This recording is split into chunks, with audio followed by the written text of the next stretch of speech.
The Nature Photo Guys podcast is brought to you by our friends at the Camera Store, located in Calgary, Alberta, Canada.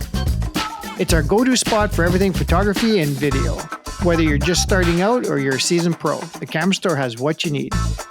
And the best part, they ship right across Canada with free shipping on most orders over $99. The Camera Store is a legendary name in photography, so make sure to check them out today at camerastore.com.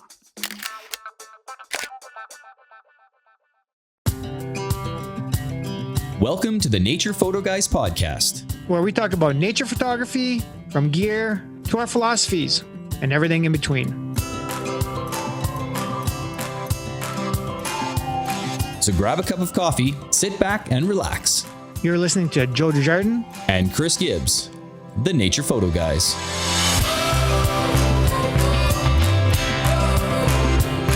Hey guys, welcome to the Nature Photo Guys podcast. We're super excited to welcome our next guest. Wildlife photography can sometimes feel intimidating, but our guest today has made it fun, accessible, and downright entertaining. He's a bird photography content creator who has built a thriving community on social media by blending humor with education. Through his funny and relatable videos, he highlights the real struggles of wildlife photography, the blurry shots, the missed opportunities, and those all too common encounters with branches instead of birds. But beyond the laughs, he provides practical, straight-to-the-point photography tips, helping beginners improve their skills and capture stunning images of the natural world. Before going full-time with photography, he spent years guiding multi-day hiking, sea kayaking, and dog sledding expeditions across Canada, giving him a deep connection to the outdoors. Now, he dedicates his time to creating engaging content and running bird photography workshops, offering immersive experiences that provide expert instruction in top birding locations. Please welcome to the show, Trav in the Bush. Hello, Mr. Travis. How are you? Hey, Travis. Pretty good. Yourselves? Good. We're awesome. Actually, we're really looking forward to this. Your content, I mean, it gets Chris and I going. We're kind of fans. It's so funny, That's man. awesome. Yeah. And by the way, too, I just kind of got onto TikTok. I have 5 followers. Whoa, but you were the nice. 3rd one I followed. Oh, thank you. So I can't believe how much of a following you got on TikTok too, man. That's awesome. So Yeah, obviously I that's just kind of restarted that. Actually, that's where I originally started, was on TikTok. Okay. Yeah. Okay. I originally started on there, and then I let it go, and then I went more on Instagram. And it wasn't until this year that I was like, you know what, I'm making all this stuff. Let's just throw it on over there. Yeah. And it was weird. I started caring less. Like TikTok, I was like, I don't care. I'm just going to, I don't care what the feed looks like. I'm just going to throw it up on there. And it's been killing it. It's weird. I know. I seen all right, sure. I don't know much about TikTok, but I seen 1.2 million views, and you got something like over 70,000 followers and stuff. And I mean, man, it sounds to me like you're killing it there for sure. Yeah, it's been weird, and the audiences are completely different. My I bet. Instagram audience is mostly male, and my TikTok is mostly female. Like they're totally opposite. It's that plaid shirt, different. dude. Yeah, it's that plaid shirt. Yeah. Women love the plaid. For sure. No, that's awesome. But hey, as you know, every podcast starts out the same, and we kind of want you to tell the audience, a little bit about yourself and what initially drew you to photography. Because I mean, you've had a pretty wicked career before photography too that we'd like to touch base on. So why don't you tell us a little bit about you and how you got started in this crazy genre of photography here? Yeah, for sure. So it started, my early 20s, I left university because I really like my big dream. I might sound like weird and childish, but I wanted to be a mountain man. That was my ultimate dream. I grew up loving the movie Jeremiah Johnson. Nice. And I wanted to be Jeremiah. And that was like the dream. And so I went to college, and I went into it was like an outdoor kind of guiding program that helped you become an outdoor guide. So I did that in Ontario, and then everything changed when I went to the Outdoor Adventure Show. I think I was 21 or 22 at the time. Went to the Outdoor Adventure Show, and I met a company there that ran they ran multi-day hiking and sea kayaking trips, and I met them and I got their info and I just kept emailing them until they hired me. And then Nice. that was how I started my guiding career. So I moved out. I'm originally from London, Ontario. I was born and raised there. I've never been to BC, never even traveled much or anything. So I just packed up everything, moved out here, and I was a multi-day hiking and sea kayaking guide for 5 years out here out west. And then in the winter time, I was a multi-day dog sledding guide. And I did that for a few years. So I went back and forth constantly doing that. Very cool. Yes, I did dog sledding. I did one stint in the Yukon, and then the rest of it I did back in Ontario. And I did that for 5 years. And then throughout that journey, I got more into photography, just seeing all different types of, obviously all the wildlife and everything that I got to experience while I was guiding. And I always loved like a lot of folks like nature documentaries. And that's definitely what got me hooked when I was really young. And it just slowly built. And then I found a passion for content creation. I really loved watching all these people on YouTube and watching like Peter McKinnon and stuff like that. And he was a big influence. Yeah, for sure. And watching all that and just wondering how people got into this. And then what really sparked everything was the big like vertical video. I call it the vertical video boom, like when TikTok became a big thing and for sure. All that. And that was what kind of started it. Was I jumped on that. And for me, I think like what you guys kind of mentioned is what I got known for are these little skits. And what sparked that was I was still guiding at the time, and I would watch all these big name wildlife photographers. And I just got into wildlife photography, and I'd see their, this is my piece of art. Like, this is my, black and white, beautiful, whatever. And I'm like, I wonder how many times you went to the bathroom between shots of that thing that you're waiting for, I'm like, what's the real, like, how many, that was like, I want to know, like, what's the real, like, how many shots did that actually take you? Like, and that was, and that was kind of what started these skits was I was like, I want to show what wildlife photography is actually like. We all show that one piece, that one great shot that we got. But the reality is there's 10,000 shots that are just blurry. They're awful. Oh, for sure. Horrible, right? Yeah. So that's how it got started for me, was from guiding, and then the vertical video boom. I kind of hopped on that train. And then it's been a very slow progression of learning to the point now where I've dove into it completely full time, and a lot of ups and downs, and really learning that the biggest thing that I've learned is like being a wildlife photographer or a content creator, you also have to be an entrepreneur. You have to know business. And that was the part that I knew nothing about. I'm like, I can get numbers and all that, but I don't know like anything else sure other than that portion of it. I'll just interject here for a sec because it's so true what you said. When I've been a photographer for like 30 plus years, and I started out in a studio way back in the film days. And back then, amongst all the, whatever professional organizations and stuff like that, and up and comers, just like what you said, if you wanted to become a professional photographer, everyone said, go to business school. Take a year, take 2 years of business, because you can learn photography, right? You have mentors, especially nowadays with social media and YouTube and everything else. Obviously you can learn business that way too, but back then, it's funny. That's what they said. Go to business school, because you can be the best photographer in the world and fail, or be an okay photographer and surpass, you know what I mean? Like, and I'm talking business, like making a living from it. Right. So it's so very true what you just said, as far as, learning the business side of it is really important. Not so much. They kind of go hand in hand, but or you can marry somebody who does the business for you, like I did. There you go. Perfect. The ultimate combo. Yeah, I stick to the creative side. So yeah, exactly. So no, good point though. A really good point. Where in Ontario did you guide? Up in Algonquin. Oh, you did, eh? Area. Oh, okay, cool. Yeah, I'm born and raised in Ontario too, Northern Ontario, the Sault Ste. Marie, and up towards and lived in Thunder Bay too. So, so I was just kind of curious if you were, in and around that way as far as. But no, Algonquin's just a beautiful park too. That's crazy beautiful there, especially in the fall. Oh yeah, big time. Yeah, big time. Those colors there are amazing. Oh, for sure. So, so you did. Did you always have a camera with you when you first started guiding? Yeah, I always did. Oh, you did, eh? We did. Yeah, some guests would, especially if I had like back then it was a D7500 Nikon, the best. Thank you. D75. My goodness. Here we go. Oh, here we go. Here we go. Like I said, I watched your other podcast. I know it's coming, so I'm going to take the first shot. No. You did take the first shot. Chris is going to do a little voiceover when you're going to say Canon, A2E, right over top of that. Bleep, bleep, bleep, bleep. Yeah. We're catching on. Yeah.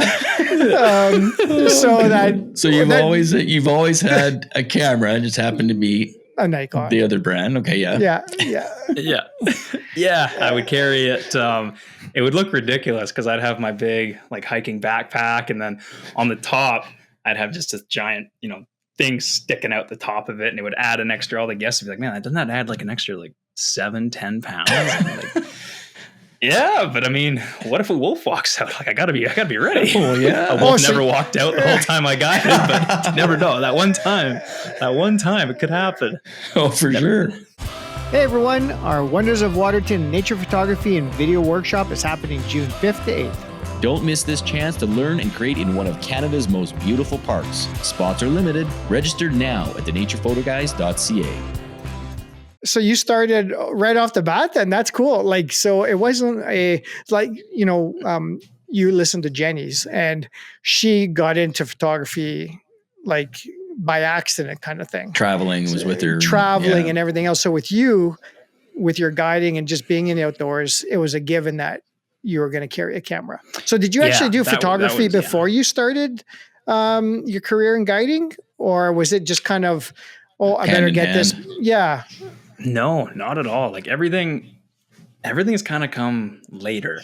I was more interested in like I wanted to be that stereotypical, live in the wilderness, live in the backcountry, that kind of guy. And then I did again in my early 20s, I did a trip with some friends. We went to Washington, D.C. We went to the Smithsonian museums, and I just went into the museum and I saw the Nat Geo section. Mm-hmm. And I just like, this is amazing. How do I get into this?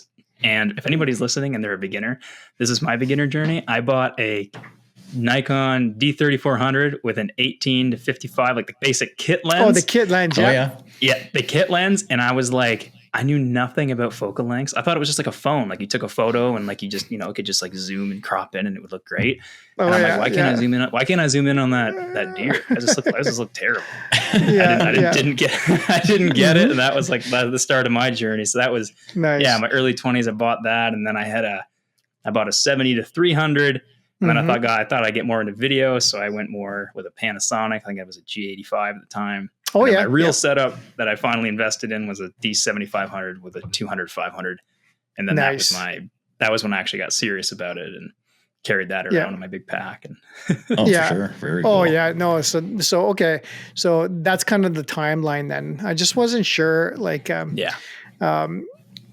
do you, was it like the cart before the horse kind of thing, right? Like, did you enter photography? Oh, I'm going to get into guiding now, and now I'm going to do photography and guiding, or, you know what I mean? So I was just kind of curious as to the transition there, right? So, or the progression. Yeah. So unfortunately, okay, that's the question next on. That was, do you shoot Nikon? I hope it isn't Nikon. That was the next question. Okay, let's move on. Well, I got a question. What, do you use just the 200 to 500 still, or do you have other lenses that you're doing? I know you do a lot of bird photography and wildlife photography, but do you do other genres as well with other lenses, or? No, I'm like strictly. I've tried and nothing else. I love bird photography. That is just my. I've tried everything else, especially when I first started. I liked portraits. I liked a little bit of just the travel basic stuff, but it just never hooked me like bird photography does. Bird photography is the only thing when I go out, it's like, okay, this landscape's great, but if I switch this lens, what if a bird lands next to me? Yeah. I got to keep the big lens on. Really? Wow. So very passionate about birds. Passion. Yeah. Yeah. Crazy. It's just what I love it. So I use a Z8 with a 180 to 600 as well. Oh, okay. Okay. So that's your latest combo then. Okay. So even like bears and moose and elk and none of that interests you. It doesn't interest me. Oh, I've seen a coyote on your account. I've seen a coyote. That was cool. I mean, if it's there, if it shows up, for sure. But like an example is I was at a beach and a bunch of orcas pulled up and I was on the ground shooting horned larks. Because I was like, the horned larks are never here. This is amazing. What are you people doing? There's horned larks here. My God. This is going to, you know what? You know how popular this video is going to be? Because I've got so many bird nerds. I was going to say. Right? So many bird nerd friends. And actually, you know There's one in particular I'm thinking about, but yes. Who, Angela? Oh, Angela, yeah. Oh, yeah. She's going to love this. It's funny because I messaged a couple of people earlier today. Say, oh, you know what? We're having Trav in the Bush on. I said, so if you don't know him, because these are birders, right? I said, if you don't know, they're like, oh yeah, I've been following him forever. Oh yeah, that's going to be an awesome time. I'm like, oh, okay. Well, that's awesome. It's going to be a fun one. But I guess, you know, it's the same for us. You know, as far as large mammals, predators, that kind of stuff, right? Like, I hate to say it, but yeah, it could be one of those blue yellow birds or something that lands right here. But I mean, if there's a coyote, a ground squirrel, like any kind of mammal, anything but a bird for you. Well, you know, I mean, I got some bird photography out there too. You know, well, you got some eagles. I've seen some eagles, I got a few eagles and stuff like that. Osprey, but I guess it's true. You know, whatever you're passionate about, like you kind of got that tunnel vision, right? Like it's just like everything else, especially something I know with birders, they're really passionate about getting lifers and, you know, certain migratory birds that come through, you know, at certain times of the year and stuff. So the community here in Calgary is just insane. Like, I mean, some of these bird groups and even my friends talking about, oh, I got to go down this warbler species or whatever. A yellow one is just, it's never here. We got to go down. I'm like, I'm napping. It's okay. Go ahead. You know what I mean? But if it's an elk in the middle of Calgary, I'm there, right? You know what I mean? You just go, right? So, but no, the one thing I have to say about bird photographers or birders and stuff, very, very passionate about that. I mean, it's insane, you know. And I did see The Big Year. Of course, you saw The Big Year. The movie? Actually, I haven't. I know what you're talking about, but I haven't seen it. I know. Oh my God. I don't think I've seen it either. Oh, okay. So I watched it years and years and years ago, and I really enjoyed it. Like it was such a cool concept, and then like an idea where, you know, they travel the world to get the most like recorded species, you know, whatever and these guys are like serious. I mean, they travel the world or North America, whatever the category is, right? Like they just travel, but such a good movie. Come on, Trav, you gotta watch like The Big Year. Like I know it's bad that I haven't seen it. I know what it is, but no. but it's humorous too, because what is that like? I think it's Steve Martin. Martin's in it, and I think it's Steve Martin. Anyways, so Owen Wilson, so it's some really good actors, you know, as far as that goes. But something you got to watch, man. So do you follow the species as well? Do you do all the research? Do you know all the birds more in your area or other areas as well, or how do you go about that on the photography side? So there's two different sides to it. There's birders and there's bird photographers, and they don't like each other that much. They clash a little bit. Oh, serious? Yeah. So I'm definitely more of a bird photographer. I think someday I definitely will be more of a birder because I do really love it. Mm-hmm. But the main difference is one, like you can't, if you're going to run a workshop, you can't do both. You can't do a birding workshop and a bird photography workshop. They both want different things. Even though you think it's the same, it's not.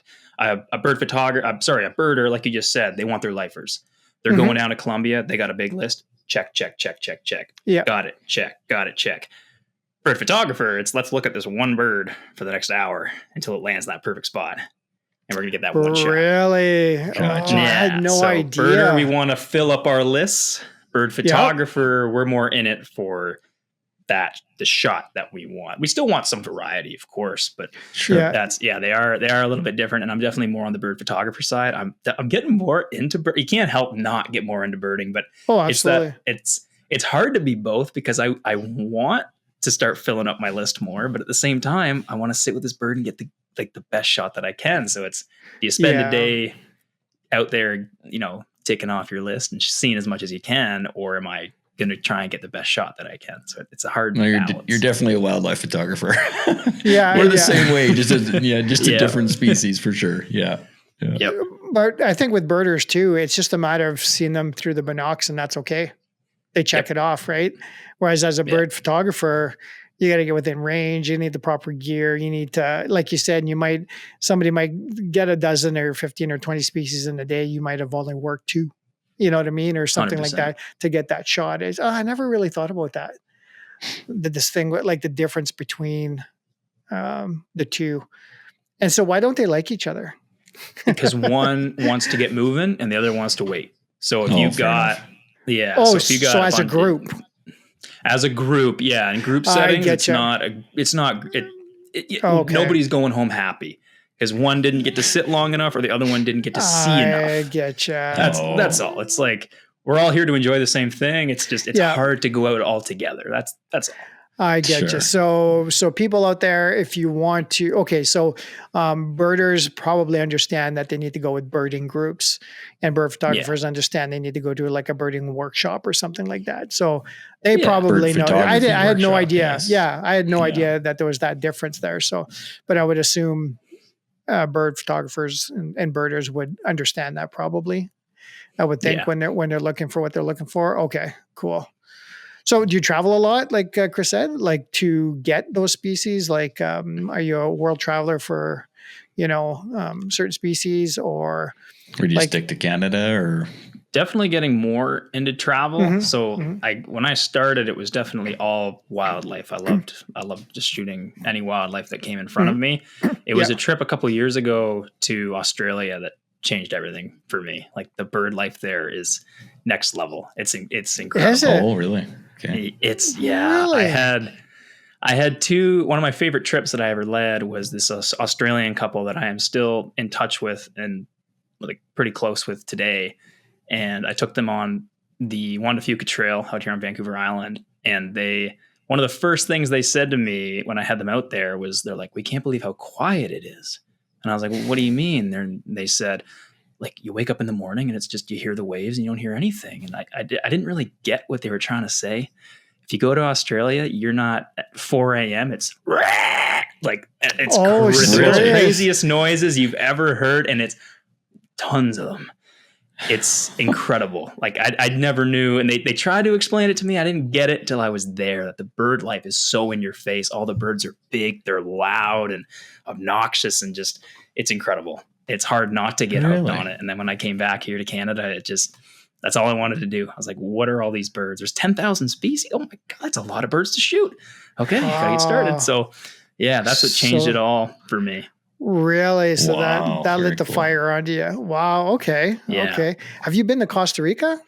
I haven't. And I'm actually the next thing that happened kind of on this bird photography journey for me that again changed things was I went out to Newfoundland last year and I saw the gannet colony out there. Mm-hmm. And that was the next spark. I was like, I just want to see seabirds. I love seabirds. And I went out to Newfoundland, and then I recently traveled to New Zealand, and that is like the seabird capital of the world. And it is incredible. I saw an albatross for my first time. Oh, seriously? Documentaries do not do them justice. Documentaries don't do them justice at all. They are huge.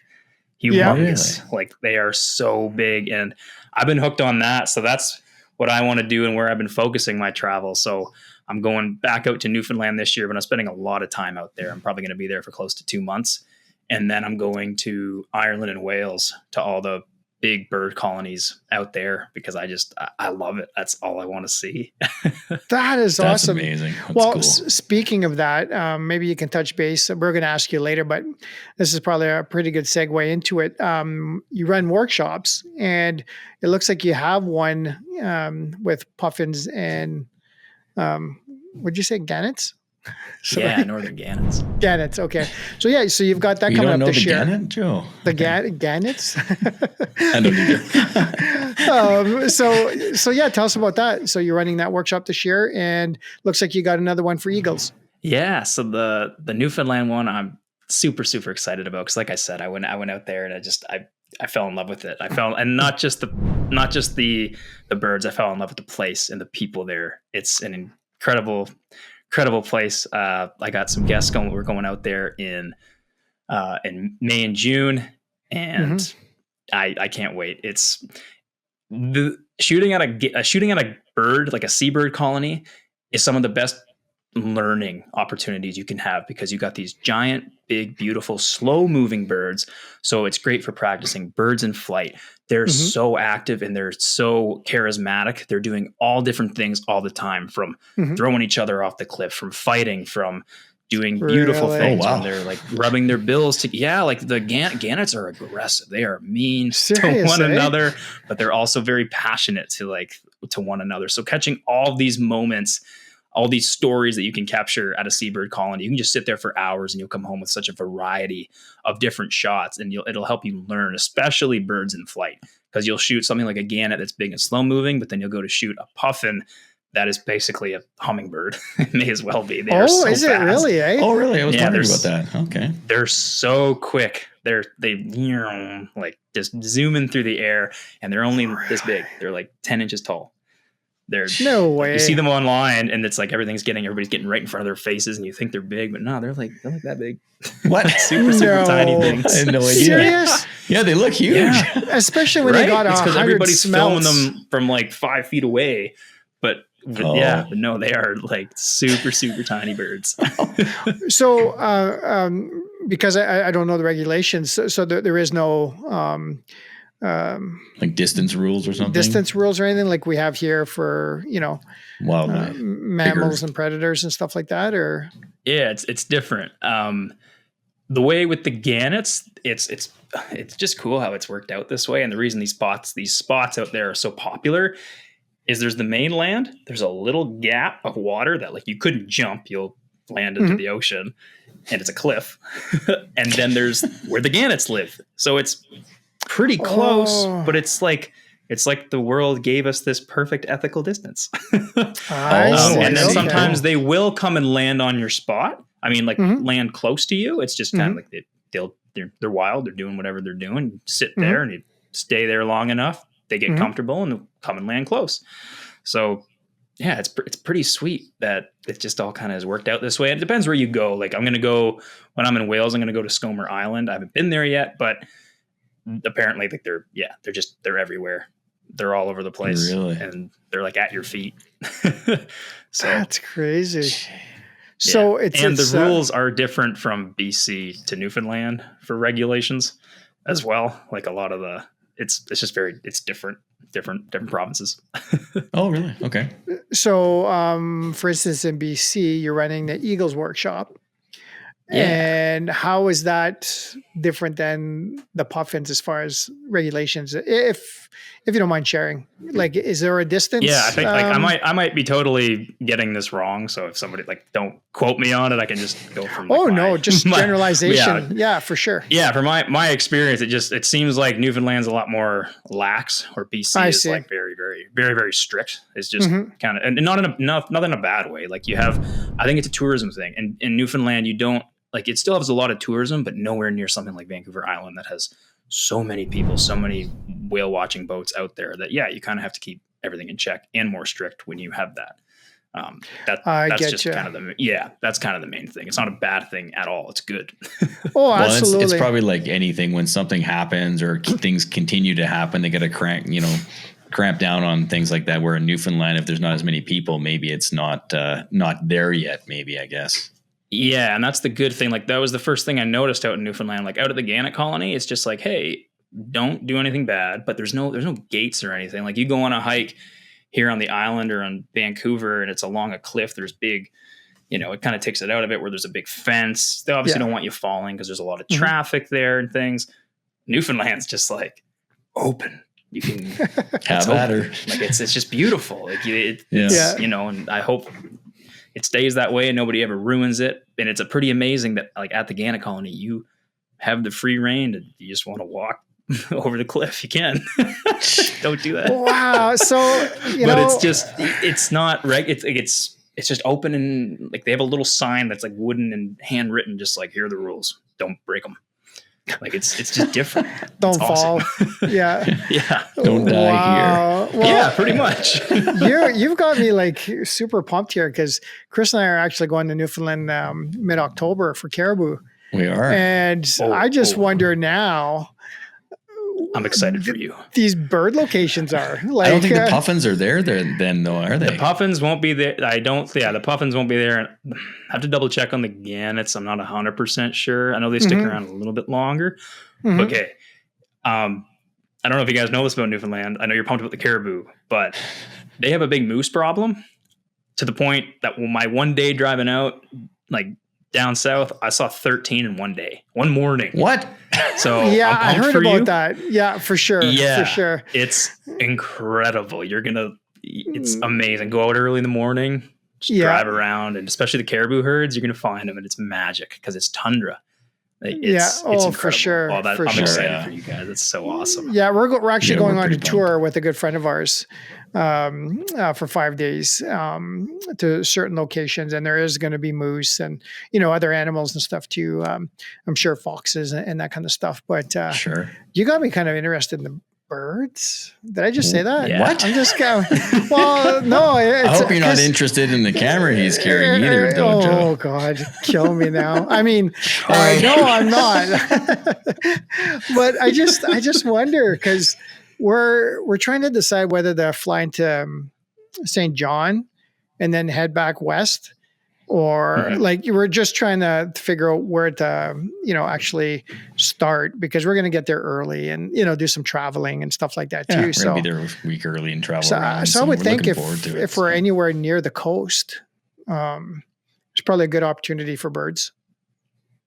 Even at that time of year, you think, or I don't know about October if the gannets will still be there. They might have already left. Yeah, for sure. If they are still there, 100% go. It's incredible. Nice. You'll get amazing shots.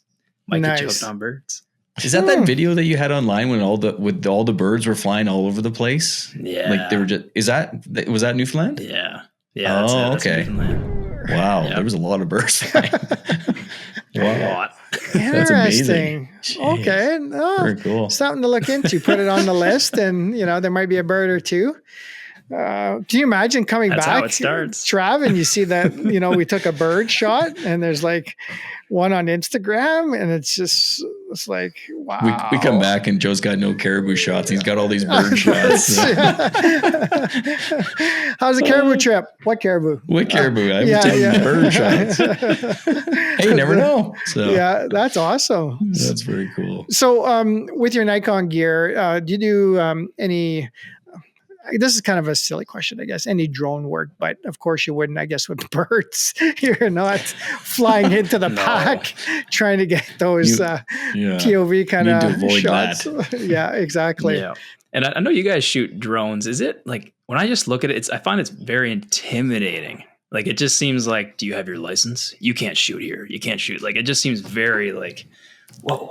Yeah, I've been flying since 2021, I guess. I do a ton of real estate video tours in Calgary, so I use it mostly for in Calgary and in the city. Where we would want to fly, you can't. It's illegal in national parks, provincial parks, all that kind of stuff.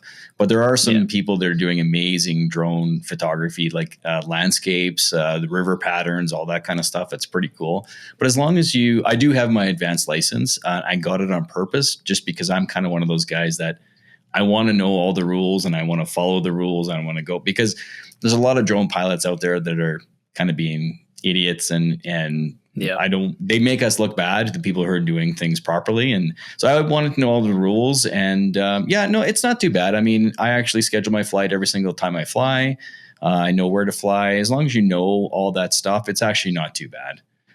Okay. Yeah, but I would like to take it other places for sure when I'm traveling, especially in Canada. And just as long as people know the rules and know their areas and where they can and can't fly, and different countries I haven't taken it to because everybody's got different rules at this point. States, you have to have a different license and all that, but it's actually not too bad. I like it. It's a lot of fun. I just wish we could fly it in certain other areas that I haven't got to yet, I guess we'll say. So okay, that's good to know. That's awesome, man. It is good. I mean, you can definitely I do a lot of video, right? So it's the video that I like, the different angle from the sky. There's so many different patterns that people can see up there that you just like flying a plane. What you see out there is different than from the ground, and it's always neat to see it from a different location for sure, a different angle. Well, that's a perfect segue there, Chris. So, Trav, do you shoot video?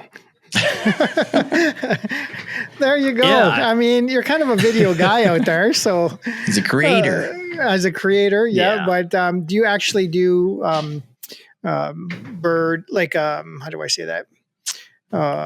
Like Chris will shoot a lot of video for stock. So he's, tripod level, 4K, 8K, like that kind of stuff. Are you doing that too with birds? Like when you're out there on your own, like recording stuff for maybe a short documentary you might do or film, or is it primarily all for social media?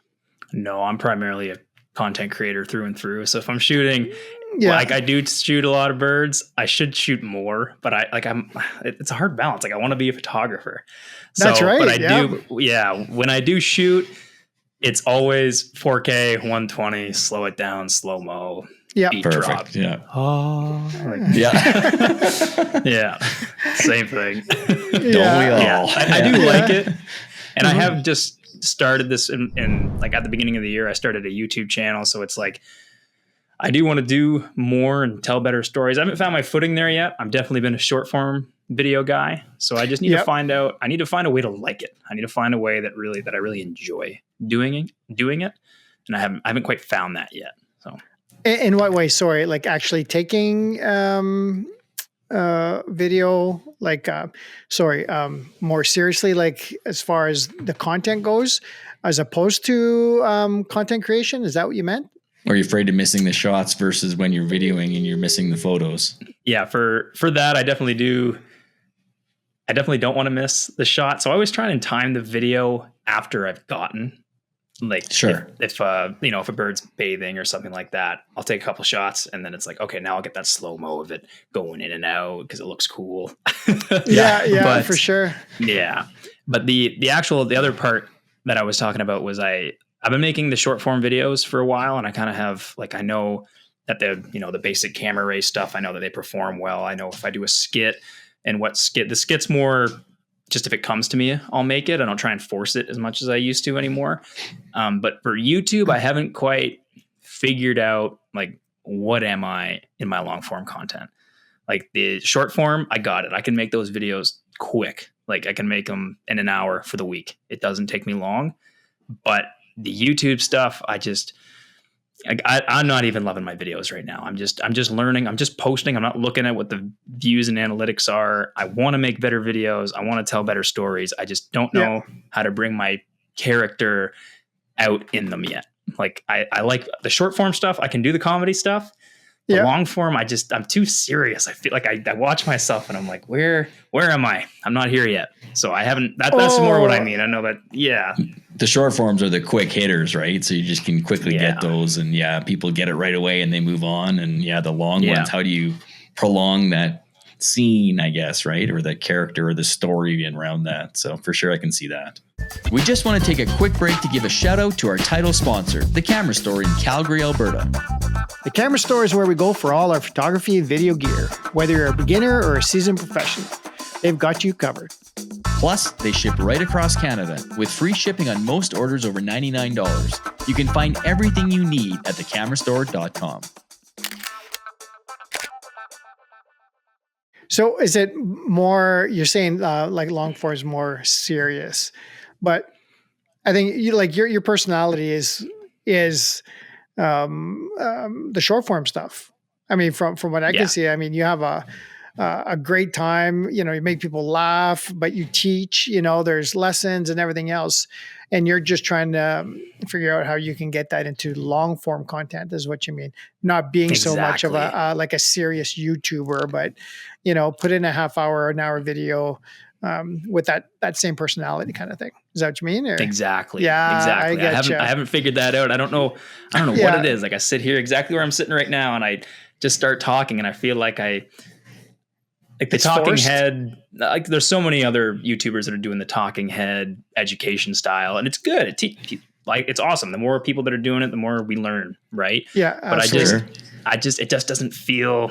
It's not what it's just not what I am. Too forced. And I just it is. Like I'm reading my script, and I got I'm very much, here is tip number 1. Right. Tip number 2.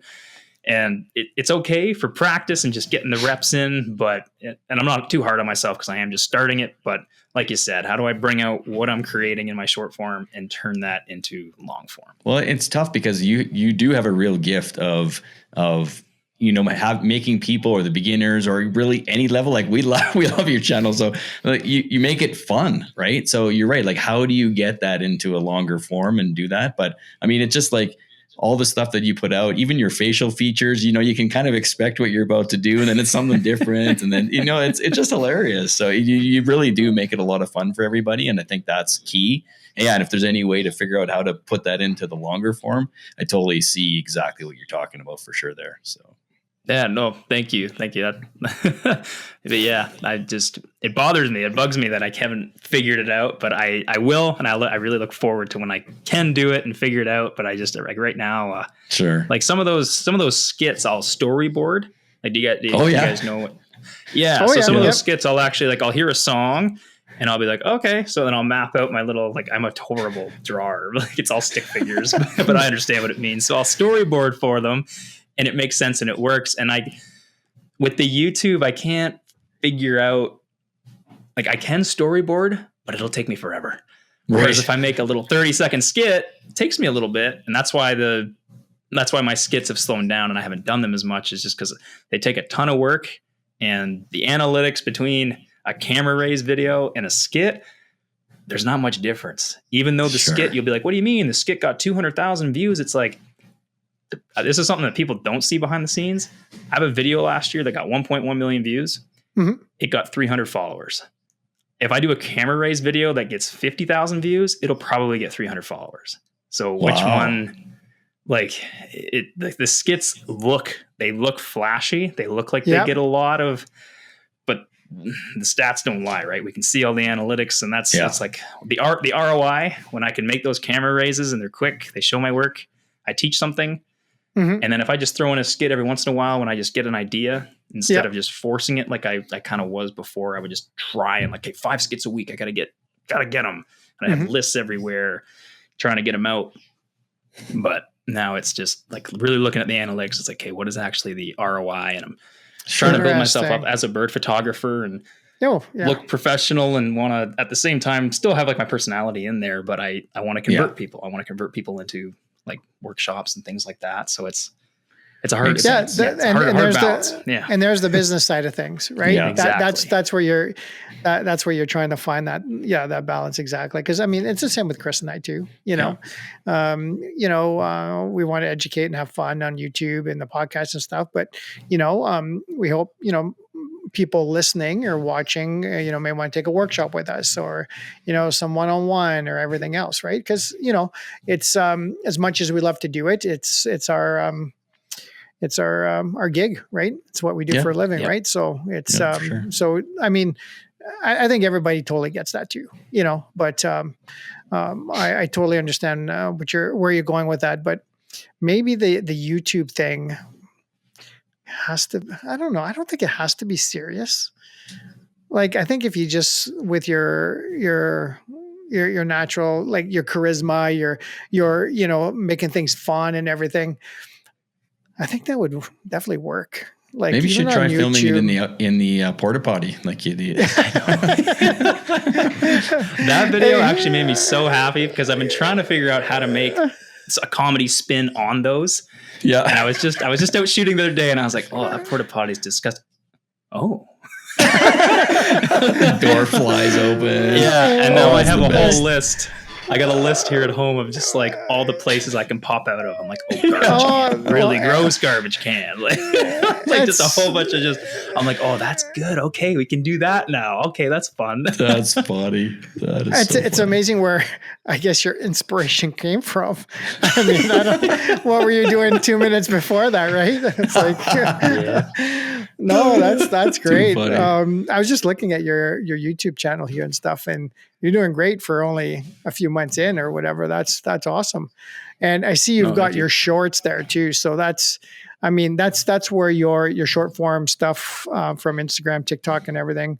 You're putting it up there on your shorts, which I know can gain a lot of followers on YouTube also. Hey, Chris? Yeah. That we found that too. Like putting up shorts here and there definitely bring the subscribers too as well. So it's a happy medium for everybody, because a lot of the time that, well, like, there's so many people that just don't have time in the world to watch like an hour this or a half an hour that, and they love that short form content, and they're drawn to that on YouTube as well. So if it can get you to the channel, then that's awesome. So hopefully you can grow from there for sure. And I'm sure you'll figure out exactly what that's supposed to be. It just hasn't told you yet. So yeah, exactly. I'm still experimenting, and I'm still trying to find a way that even filming myself out in the field, I don't like it. I'm like, oh, this is like, put the thing down, talk to it, grab it. Yeah. Oh, bird went by. Oh, I missed the shot. Like, I'm carrying like my big, if I get a birding camera, I'm carrying a tripod trying to vlog, and it's like, I got so much stuff in my hands. Like, this isn't fun. So I got to find a way to make it fun for myself. And then the personality I find will come out. So it's just been a lot of experimenting, seeing what I like, seeing how it'll all work. That's the best way, I think. You'll figure it out for sure. So, no, that's great. I mean, and have you ever, Chris and I talk about this all the time too. Do you ever post a video thinking, oh yeah, this one's going to rock. I'm going to gain 1 million followers on this one because it's the best. Only to find one that was just like, a 30-second, one off of something that you just had to get out, throw away, and it turns out to be even better. Like, it must be frustrating. It's so frustrating. It's definitely my mindset has changed around it. I've just fully accepted it's just going to be what it's going to be. Just throw it up. Next day. Throw it up next day. Yeah. Like don't. Yeah. If to my opinion, short form is quantity. You can if you look at a lot of the big names out there, like the big entrepreneurs and things like that have full teams, they're posting up 10 to 50 times a day. Like they're just throwing stuff out there. Because the more you post, the more you grow. Yeah, guys like the big, like I'm talking like Alex Hormozy. I don't know if you know who he is. Like just kind of like the big social media entrepreneur type people. Yeah, they're throwing up tons of stuff, all like constantly, round 24-hour service of content, short form content, because they know that the more you post, the more you grow, and the more you post, the more you're might hit that jackpot of 1 million, 10 million, 20 million, sure, and then gain 50,000 followers overnight. And well, I guess the more you inundate your fans, the more they're going to see you, I guess. So I guess they're liable to get growth from that, I suppose. So. And it's true. I just spoke to a gentleman through Instagram, and we're just, chatting about photography and stuff. And he had just said that one hummingbird video gained them almost 50,000 followers on Instagram. Wow. Over 3 months or whatever it was, one hummingbird video. Isn't that insane? Yep. Like it just, he just hit the algorithm somehow. And that's it. Just honestly, it's a little bit of like, some of it depends. Like some people, when they post something that is something people have never seen before, that will most likely do well. Mm-hmm. But then some people have gained names from posting like something like that wasn't good, and it just went crazy viral. And some of the comments are mean or good, but hey, you gained 50,000 followers overnight. Like that's it. So it's weird. I don't think too much into it. I just throw it up, and I've had some videos like you said that, oh, this one's gonna kill it. Horrible. I'm like, and then I have videos where it's just throw this up. Whoa, okay, sure, all right. Like you just Okay, sweet. Does it make you go, okay, now I need to start doing videos like that? Or do you realize that, okay, that was just a one-off thing that, the algorithm hit it that day and don't like change my course because of that? Is that? It depends. So with the skits, if I have a skit that did really well, and this is where I have a hard time when people say like, oh, the algorithm's changed. I'm like, I have some skits that I'll throw up every 6 months and they always kill. Every single time. And sometimes they do better than the first time. Same one, same exact video, no difference. And they do better. Like, really? I never thought about repurposing content. Repurpose content all the time. It especially if it does well. If all the time. Exactly. See, people don't know. People think that they know. Like, people think that the audience cares that much. And I'm not trying to like be mean or if people hear this, but no, this is great. People don't care that much about you as you think. 100%. I totally get that. The only person paying that much attention is you. Nobody else is paying that much attention. And the other thing too is when you post a reel, most of the time reels aren't going to your audience. They're going out to the algorithm. The first 20% usually goes to your audience. The rest of the 80 goes to somebody else new. So, interesting. Okay. Yeah. Cool. If you got a video that did well a couple years ago, throw it up. 100%. It'll probably do well again. Yeah. I mean, and they're not really high end. I mean, one was, it was an iPhone video of a Pika.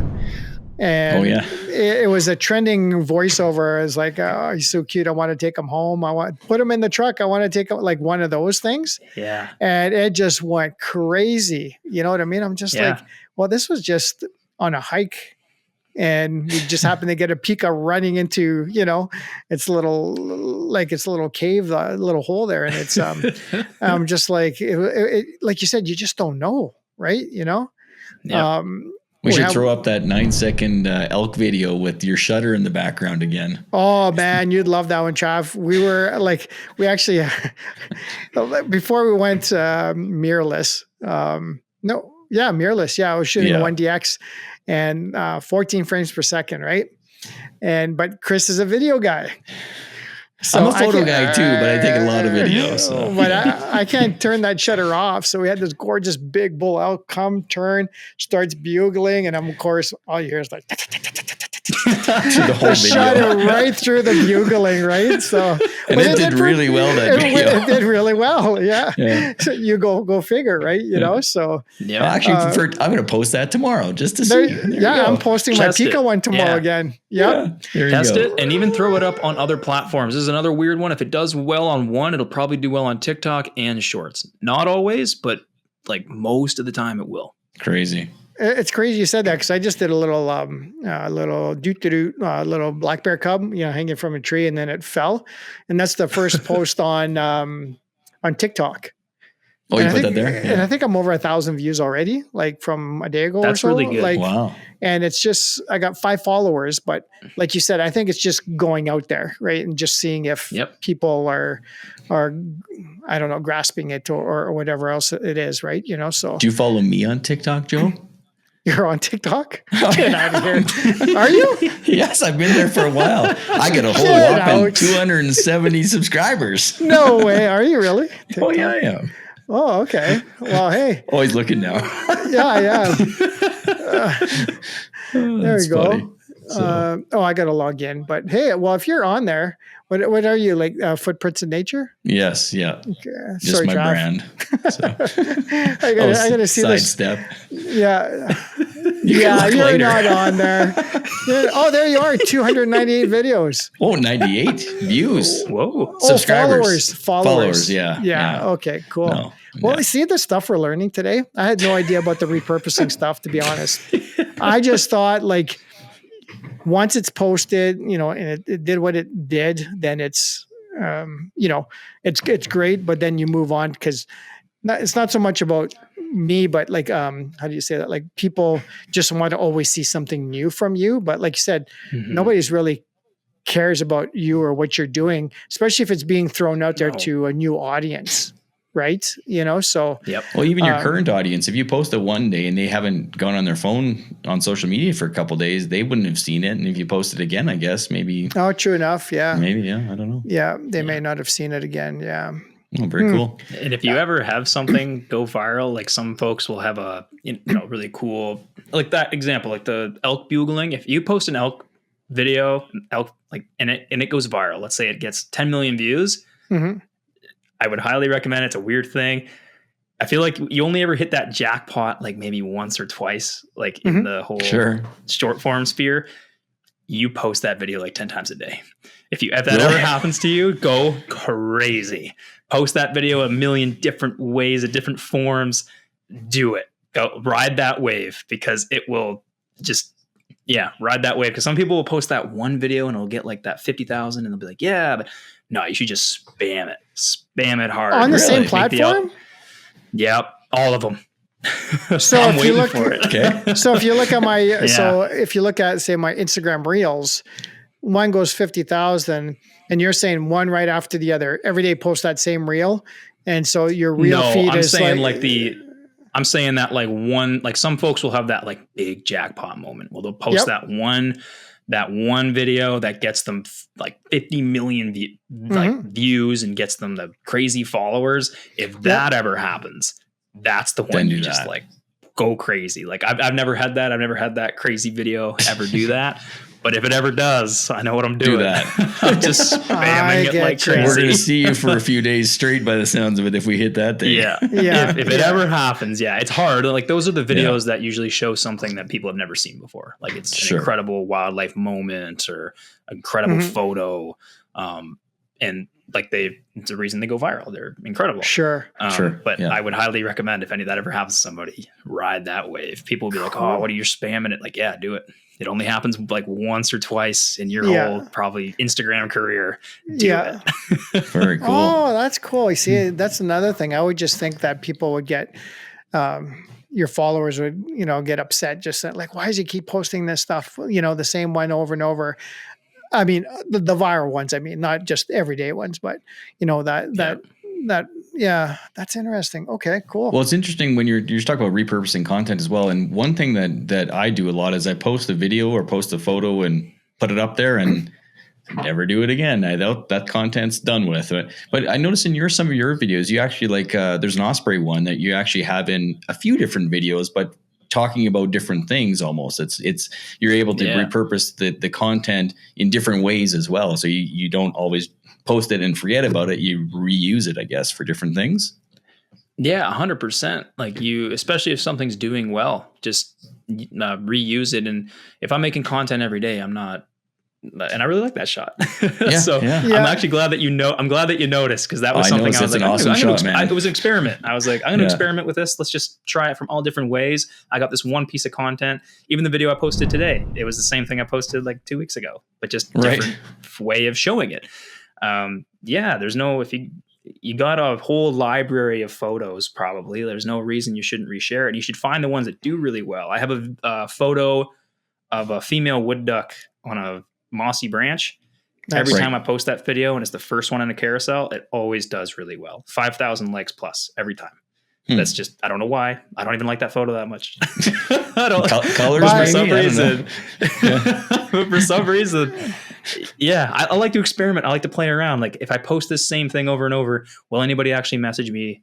Well, enough people message. I don't even get anybody that messages me and is like, hey, I saw this already. Like, how dare you? That's a good point. That's a good point.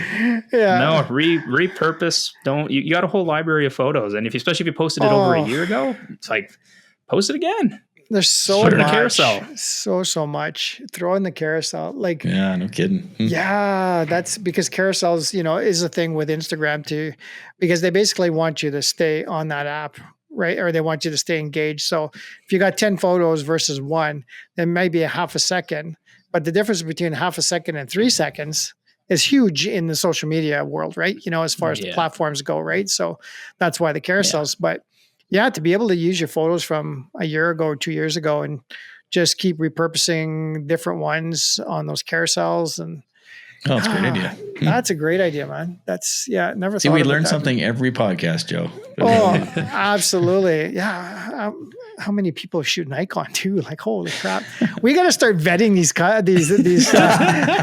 peeps, right? These guests. I do have to say though, it sounds like the Z8 is a pretty amazing camera, and we've heard a lot about that camera. So, it feels like cheating. Like I have a hard time when talking gear, when people are like, I have a lot of different opinions about it. I don't like gear doesn't matter. It's the camera in your hand. I'm like, well, what's the job you're trying to do?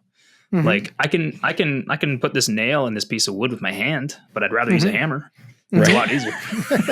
True. So like the Z8, like the progression from me going from a D7500 to a Z8 was only a couple of years, and it's a massive difference. Like the Z8, I can give it to somebody, say, hey, you see this little box? Put the bird in the box, press this button. You're good. Right. The D7500 is like, you might be good. Probably not. Yeah. It's probably going to lock onto the background. But the Z8 is like, shooting birds in flight is game changing. Yeah. Like the hummingbird shots, like, no, it's night and day. The Z8 is incredible for bird eye, especially with awesome. Birds. It's been game changing. I love it. I won't shoot anything else. It's awesome. Right. Well, and I think Chris, you'd mentioned in previous podcasts too, with the firmware updates, it's basically a Z9, isn't it? That's what I heard, right? Like it's basically a Z9 without the grip kind of thing. It's pretty much the firmware upgrade has done it pretty equal, I guess, from what I understand. I haven't used a Z9, but from what that's the way I got the Z8. I was like, I don't really, the battery grip, it's not that a big deal for me. Yeah. And we're already carrying around a lot of heavy gear. So if it's lighter, even better. Sweet. Yeah, so for sure. That was the main reason I went with it. Yeah. Oh, for sure. Yeah. No, it sounds like it's an amazing system. So yes, it's an amazing system. I have. Oh, you said that. Let me edit that part out. Okay. I'll talk to the editor. Don't worry. What other platforms are you on? So are you, because I was actually do you know who Gary V is? Gary Vaynerchuk? Oh, yeah. Yeah. Yeah. Okay. I've been following him forever. I've had a couple of his books and stuff. I was just watching a YouTube video of him this morning saying, he goes, you got to be on today's day and age, like, March 19th, 2025. He goes, minimum 7 platforms. He says, you got to flood. You got to get that stuff out. Because he was talking more about streaming online shopping is the next big thing, like especially through TikTok, like stores and all this kind of stuff. Okay. But he was talking about social media, and he said minimum 7. I'm like, do I even know 7?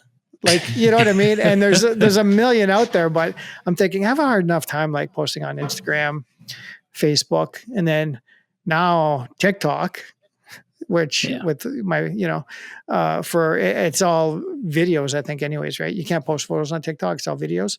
I think, am I right? Well, you can create photos in a video clip, I suppose. I get you. Okay. I post you can post photos, but a lot of the photos on TikTok do a lot better if they're more a carousel that has writing and it tells some kind of like tips or something. 5 tips for shooting birds in flight. Swipe. Oh, okay. Do. Swipe. Those do really well on TikTok. Oh, it's a video, but you're making it into a carousel and that kind of stuff. Yeah. Like that's what you're saying. Oh, okay. Okay, cool. So what other platforms are you on? Like, are you like kind of what he said, like just flooding as many different platforms as you can, or just?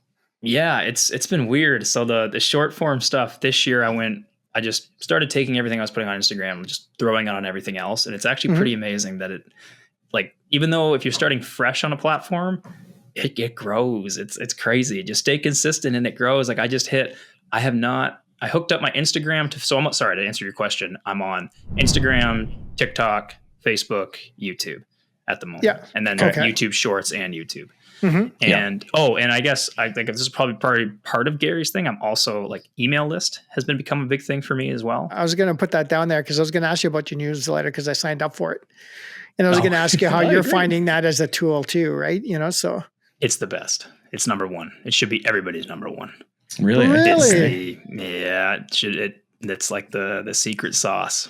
How often do you put the newsletter out then? Once a week, and sometimes I do a second little thing. Really? Oh, okay, cool. Yeah. Wow. I'm taking notes. Hang on. Hey, we're all here to learn, man. This is awesome. Yeah, I do. I have a newsletter. I just and I've got a subscriber list, and I've probably not put out anything in 2 years because I just I get I went this way, I went that way, I went, you know what I mean? Then kind of forgot about it, and then I'm thinking, well, maybe again, and then so it's been really, it's really helped you with business. Or gaining followers anyways, or subscribers or that kind of stuff, eh? Yeah, that's been my main switch this year. Has been the main focus is the email list. Like that's why we were talking about the ROI on videos, like the camera raise videos and getting people with those camera raise videos to get on my email list has been like, that's number one. It's been incredible. And I like that people can't see it. Because people like to copy like different things that you're doing, so I like that the email list thing is like secret, only I know. So it's fun. It's something that people don't. The platforms are really smart, right? Like Instagram and everything. They're like, you build an audience on here, you're going to be successful, and that's what they want. Because the more people, you mentioned it earlier, the longer people stay on the platforms, the more money they make, and that's that's their main thing they care about. They want people to stay on those platforms. That's right. So they don't want people talking about email lists and things like that, and you owning your own audience, which is also the best part too. I wish I started an email list from day one because that list is yours. You got those people in your list and they're true fans. Like they actually want to hear from you. And if they don't, unsubscribers to an email list are awesome because it saves you money. You got to pay for the platform hosts. And that's right. You want to have a strong list of even 200 people is incredible. Like that's awesome. I know we just segued when we were talking about content, but No, this is amazing. Awesome. This is it. This is all content. I think this is content. I wish I'd started from day one. I'd be way farther ahead in all of this if I had focused on email list 4 years ago. And I'm happy to be starting now, but it is a very, very powerful tool. But like you said, that they're your fans. They're the people that are not, want to follow you, want to hear what you're doing, want to maybe go on your workshops, right? And do you have repeat workshop attendees from these kind of things as well? They get excited about that through the newsletters too. And yeah, that's like the main, I sold 3 times more copies of my book to my email list than all of my social media put together. Wow. And I don't even have that big of a list. So if that kind of sums up like how powerful email is for people, yeah. Well, I just subscribed. So, I mean, obviously I'll be looking forward to your newsletters, but is it a combination of teaching, advertising, and like what I mean by advertising is like maybe one newsletter is a workshop, another one is a book. But does everyone have a little bit of a tip or, that kind of thing? Like or do you kind of just mix it all in or? It's a little bit of mix. It's a little bit of mix of everything. So I think I call it tips, tales, and stories from Trav in the Bush, or it's something like that. Oh yeah. It's called In the Bush Weekly. And then I share on there. So an example is I'm doing a bird walk in the beginning of May, like a free little event. So like that's what my newsletter was about this week. But last week it was a personal story about me going to a town in Newfoundland called Dildo. So I shared like this. Yeah. So I shared Is this. Is there such a place? Oh, yes. Such a place? Yes. I'm looking. So in that, I'm looking. Yeah. Yes, there it is. It's well known. Yep. Oh, is it? Jimmy Kimmel made it famous. Really? Oh, there. You know what? I typed it in and it came up. Yeah, Dildo NL, right there. Oh my God. That's really I'm going to have to photograph you in front of that sign when we're in Newfoundland. Yeah, no kidding, right? Wow. Yeah. Okay. Jimmy Kimmel cool. bought him a Hollywood-sized sign on their big hill in this town that says Dildo. It is huge and obnoxious. It's awesome. Is it still there? Way. Oh yeah. Yeah. Yeah. Wow. Yeah. That is awesome. And the place is amazing. It's like I went there, like in the story that I shared, I went there to make fun of it. Like I went there to make content about it, right? Sure. It's funny. It's part of my brand. And I couldn't do it because the people there were incredible. I showed up there and I went to this is a true story. I showed up there and I went to the souvenir shop and I asked the lady behind the desk, I said, "Oh, excuse me, I saw like you guys have a boat tour here. I was wondering if I could sign up." And she went, "Oh, no, my husband's the marina master. You go on down there right now and you tell him that he's taking you out for a boat ride. He's taking you out there right now. I'm like, okay, sure. And I went down and 3 guys sitting on a bench. I just walked up. I said, excuse me, is one of you Tim? And he just kind of looked over. I said, oh, your wife said you'd take me out for a boat ride? It's like, oh yeah, everybody, I'll come get you. And I was like, okay. And the next thing I knew, I'm out on the ocean with this random stranger out on his boat and touring the ocean. Wow. Yeah, come back and I'm like, hey, you're the marina master. Do you mind if I just park my car here in the marina and I can sleep here overnight? And he's like, oh no, you can stay on here stay in the boat. Here are the keys. Do you want some moose stew? He starts making me dinner. I get to sleep on the boat for the night. Never met this person before in my life. Oh my God. And I'm like, this is incredible. Like the hospitality there is exactly what they say it is. Wow, so I stayed the night on this boat, amazing. woke up the next morning. I went to the coffee shop, and the gentleman running the coffee shop, I sat and talked to him for the next 3 hours. Learned about his whole life. He would help a customer and then come back to my chair and we just sit there and he just told me everything. Told me his life story. And I wanted to hear it. Like, it was just, like I've never experienced hospitality or a culture like that. Just amazing. Very cool. Yeah. How do you do a video, a funny video on that when it's almost a different video you're doing, right? So yeah, that's no kidding. Wow. Yeah. So that was like a type of story that I would share in the newsletter. So I had like a whole, cause I took a bunch of photos and it was something I never shared publicly because I couldn't do it. I shared it. Yeah. I shared it in the newsletter and showed people that whole thing. Oh, that's cool. Excellent. That's good a neat story. Wow. Well, and for everybody listening too, the newsletter, and obviously we'll have your information at the end so people can sign up too. But no, that's a great, that's awesome. Just thinking about this, if Instagram and Facebook and TikTok went away tomorrow, you still have your newsletter. Exactly. Yep. You can still share photos, share stories, any product you might sell, like a book or, like hats, or whatever it is, trips, everything. So that's a great, so everybody listening out there, that's in the content creation world, or, making a living, that sort of stuff. Yeah. That newsletter is where it's going to keep you, relevant, connected, I guess, even, and well connected. Yeah, you betcha. Yeah. Because any one of these, I don't know if this is true, the whole not blacklist, but, what did they do? What's that word where they shadow ban you? Whether that's a thing or not, but somebody with a huge following like you, next thing you know, you're getting only a few hundred views on your videos. So you're like, what's going on here? But hey, you still have a newsletter. You're still connecting with the people that want to connect with you and everything else. So you do want that following and that social media presence, but at the same time, I'm not even going to call it a backup. You've just got another really wicked tool for business and for connecting. So, well, like you said, that's kind of your main go-to, I guess, right? Yeah. That's my, awesome. All the others, I've gotten more into all these other things are tools to get people onto my email list. And that's how I've been kind of treating social media more, except for the long form. Long form is very powerful. I got really good advice recently that short form content is like Halloween candy. People come, they take it, they leave. Mm-hmm. Whereas long form content, podcast or YouTube, is a restaurant.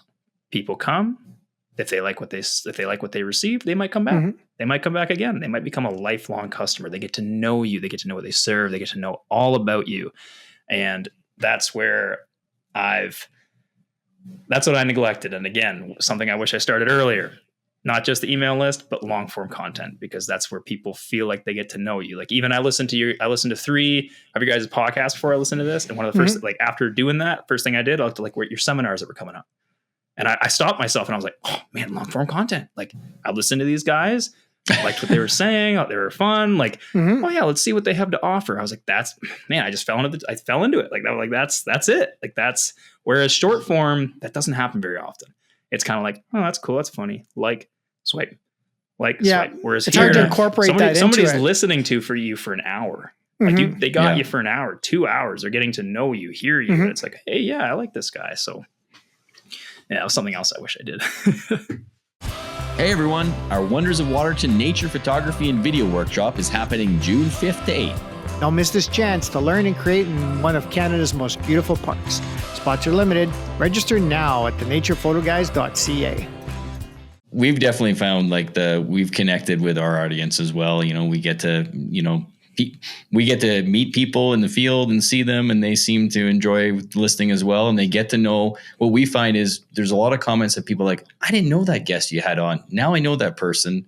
Mm-hmm. Now I can look into their content and look into their artwork or books or whatever. That thank you, for showing us these people, because even though there's a lot of people that know who you are, but there's somebody out there that doesn't know who you are. And, we like promoting people and getting people on, and, it's a lot of fun to show people something that they may not know. So even that comment, remember with about the Wolf Project with Peter May, there's so, it could be as huge as, oh, hey, you got a new fan looking at your content, or, hey, somebody just found out about this person, this conservation project you're doing, and might actually get involved in that conservation project because of what they saw. Right. So it's not all about, gaining all the following or the glamour and stuff, but it's connecting people. Right. So you never know, like that raising person, awareness. But that person may actually get involved in that conservation effort just by listening to people on a podcast, not just ours, but just in general, people connecting that way. Right.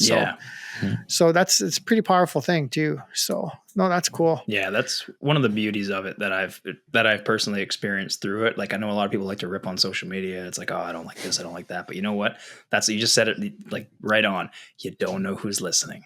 Right. When you keep putting stuff out for a long period of time consistently, that whoever that is, like you said, that person that maybe you're big into conservation and this person has been watching you and they're like, hey, all right, this is our guy for this is our person. That's for right. Our next. Yeah. You don't know. Exactly. You have no idea who's watching.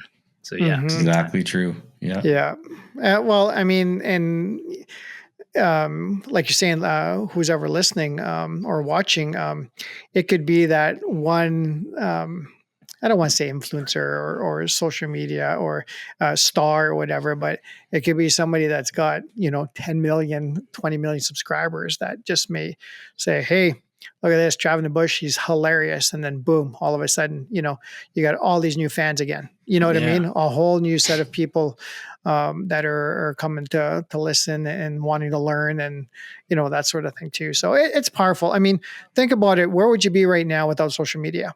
Exactly. Exactly. Let me tell you, it was cable TV, local cable TV ads. It was mailers. It was newspaper ads. This was a photo studio, right? It wasn't it wasn't a nature thing, but it was. Computers didn't exist back then, though, right? Whatever. Hey, it was Adobe Photoshop 4.0 with the heavy vignettes around everybody. It looked like floating heads, so a family of five. There was 1, 2, 3, 4, 5. Those were awesome. Yeah, with the hey, that was high tech back then, though, man. I bet. Printed on a dye-sub printer. Yep, you betcha. Those were the good old days. But just think about yourself, it. Sir. Yeah, I guess. But social media is free. Yeah. Yeah. And look at what it's doing for people that want to use photography as a career, and everything else. Yeah. Like you said, Trav, as much as people, come down on social media or whatever it is, say bad things about it, man, if it wasn't for that, I would not be doing it for a living. It would be really hard pressed to get to the point where you're at right now with nothing, no social media. A newsletter, if you could find a way to get subscribers via some other form or whatever, but think about it. It would be super tough, super tough, but it's free. Very cool. Yeah, absolutely. And jump on board. Have you looked into those other ones like Blue Sky, Vero, Snapchat, Gary Vee brought up Snapchat because he said there's something about hotspot or some spot or whatever on Snapchat that he says is basically untouched for a lot of this stuff. Have you thought about expanding your social media platforms, or just are you good with what you got for now and trying to handle that? I'm keeping an eye on all of them. I'm only going to go after one that is really that I'm going to invest my time in. I learned a lot from Vero. I thought that was the biggest like flop ever. Oh, really? Like they had everything. They had Peter McKinnon backing them. They had everybody backing them. And I don't know who was part of their team, but I think a lot of people like to, and I might totally be wrong. I'm not an expert. But Vero wanted to be this platform that, didn't have the things that people say they don't want. But what it looked like to me was the things that people don't want, the platform needs to have. It has to be addictive. I know that's bad and that's not what people want, right? Like they don't, I don't want to have this feed that gives me random things. It's like, well, that feed that gives you random things, that algorithm is the thing that keeps you on the platform, the things that makes it popular. Yes. When Vero didn't have that, and they just totally flopped. They wanted to be everything, and everybody wanted and still wants, this part I don't understand, everybody still wants a photo sharing only platform. And Vero went all over the place. They wanted to be a little bit of everything, and just like kind of like they had the opportunity. So, but Blue Sky, I'm keeping an eye on, but I don't see, like, unless I can monetize it somehow, I'm not fully interested. Lemon8 is the main thing that I'm watching more carefully. Sorry? That's it's called Lemon8, and it just got here. It just got to Canada. TikTok owns it. So it's like Pinterest and Instagram is my understanding. Really? And it's been slowly growing. And the reason I'm watching it is because it's owned by ByteDance. It's kind of their thing to go. It's kind of their thing to go against Instagram, and they released it in the States. It's kind of going in other countries. It's just come to Canada, and I'm just kind of waiting it out, watching it to see what it does. Cause I bite myself for this all the time. I downloaded TikTok in 2018 or 19, and I watched it and I was like, oh, this is nothing. And I regret that to this day. I hate that I could have, you could have started, you could start dancing back then and everything, right? Yeah. Yeah. And I remember I deleted it to like 2021 or 22 or something like that. No. But so I'm like, I watch them all, and I keep an eye on like what is actually going to rise. I don't see anything yet that is like fully worth the investment. Like Blue Sky kind of reminds me of what people said Twitter was going to be. Like people were like, oh, we're all going to move to Twitter and we're going to post our photos over there. And there was tons of YouTube videos of people saying, yeah, Twitter's the new spot. Now they're kind of doing that with Blue Sky. And I'm like, are we actually going to do that here? Is this going to be something we can monetize? That's the same with Threads. I'm like, is that like, are brands actually looking to pay? Like, is there advertising here? Is my audience here? Are people actually going to care? How do I convert them? So yeah, I don't see anything at the moment that's worth the investment, but I'm watching. Well, Lemon8 has me interested. Very great way of thinking. It's very business-like, right? I mean, time. Well, I mean, time is your currency. Like it's a commodity. Like, I mean, you've only got so many minutes a day or hours a day to put, your efforts into. I mean, you can make one piece of content and spread it, but spread it over the different platforms. But it's a good way of looking at it. It's your career, and you just can't do it for fun. I guess is, you may get on there if there's something of interest for you, but I mean, as far as using it as a major platform, like you said, if it's just not going to work for you, or I hate to say make money for you. It sounds so, I don't know what the word is. Well, it is that though. It is, but it's not all. I always kind of say it's not always about money, but it is. Like, I mean, it's a career. It's a living, right? Yeah. And honestly, I never even heard of Lemon8. But until there's an audience there to even view your content, I guess what's the point? I suppose, right? But yeah, for sure. What comes first, the chicken or the egg? I guess you gotta, like you said, monitor it and see where it goes. Yeah, for sure. No, that's something I just brought up and I wrote down something to take a look at. There's the sticky note, man. He's got sticky notes everywhere. Okay. Hey, here we go. I know you use your big fancy computer stuff. I'm an electronic guy. He's the sticky note guy. But I got my stack. Yeah. I love it. No. Hang on. No. Hang on. Oh. Hang on. Just in case. Hang on. Just in case. Does that last you a week?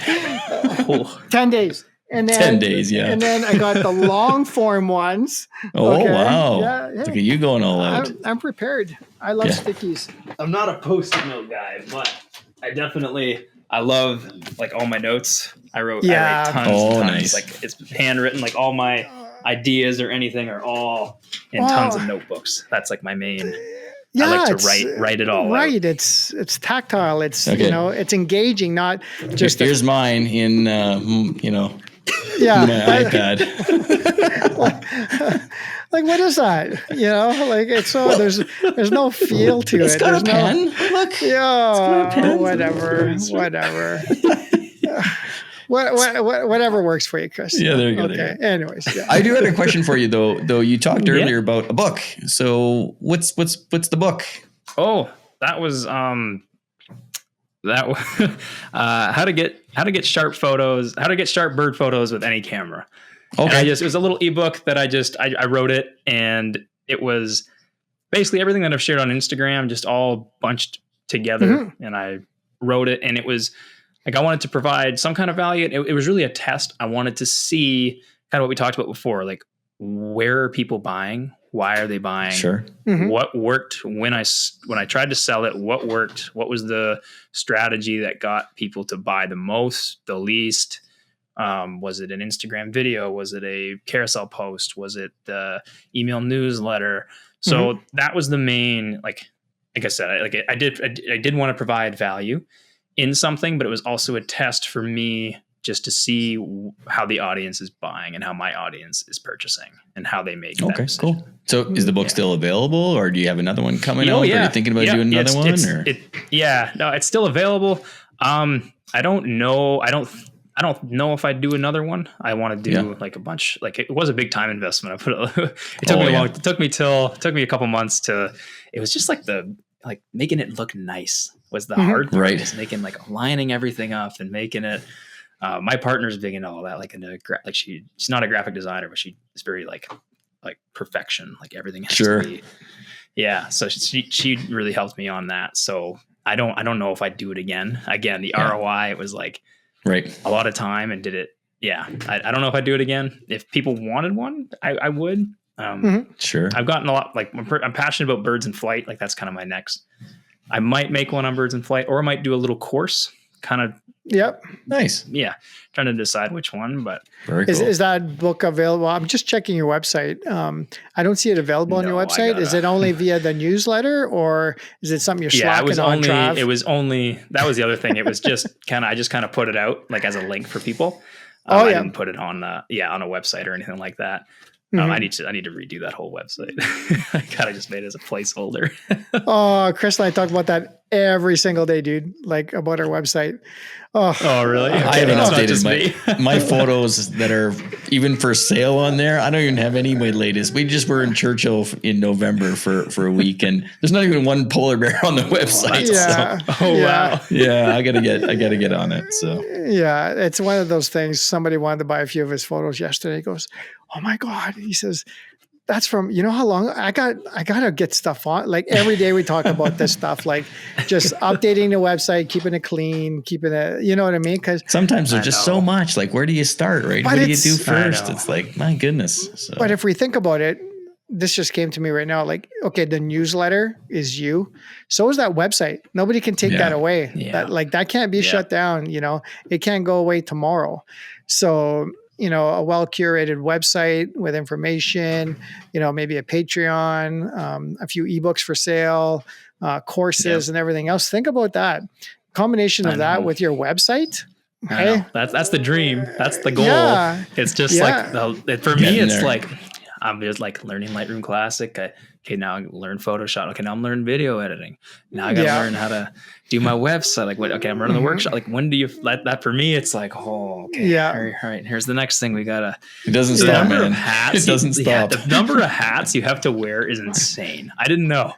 When people just say you just click the button, it's no, that's the fun and easy part. That's the light part. What do you just because you mentioned it as far as editing, what do you use for software? For your videos and your photos? It sounds like you use Lightroom primarily for photos, or? Yeah, Lightroom primarily. I'm actually, I'm getting a new computer to like on the week soon, next couple of days. So that'll be a big upgrade because I bought this old one and it just I've gone to the point I can't even run Photoshop on it anymore. So it needs a big upgrade. Yeah. Oh yeah, it's old. I actually have to look at you guys on this monitor. That's why I'm kind of looking back and forth because the whole screen is fried. It only holds the whole monitor. Yeah. I'm literally like hanging on by a thread right now. Yeah. So that's the main reason why I've been using the software that I have. So like I use Lightroom Classic. Mm-hmm. I want to do more Photoshop. I have been learning like quite a bit of it, and right now for video editing I do I actually use CapCut desktop just because I like how flashy it is. I like all the stickers and the little graphics and just how I know with a lot of the other platforms you got to make, or Chris, maybe I'm wrong. Like, don't you have to make all your transitions and things and like all the other platforms? Whereas like CapCut kind of just has everything. I know it's like more. CapCut definitely has. It's definitely more social media oriented, and it's got a lot of things like you can add closed captioning or subtitles easier. All that kind of stuff definitely is easier. I do everything in Adobe Premiere.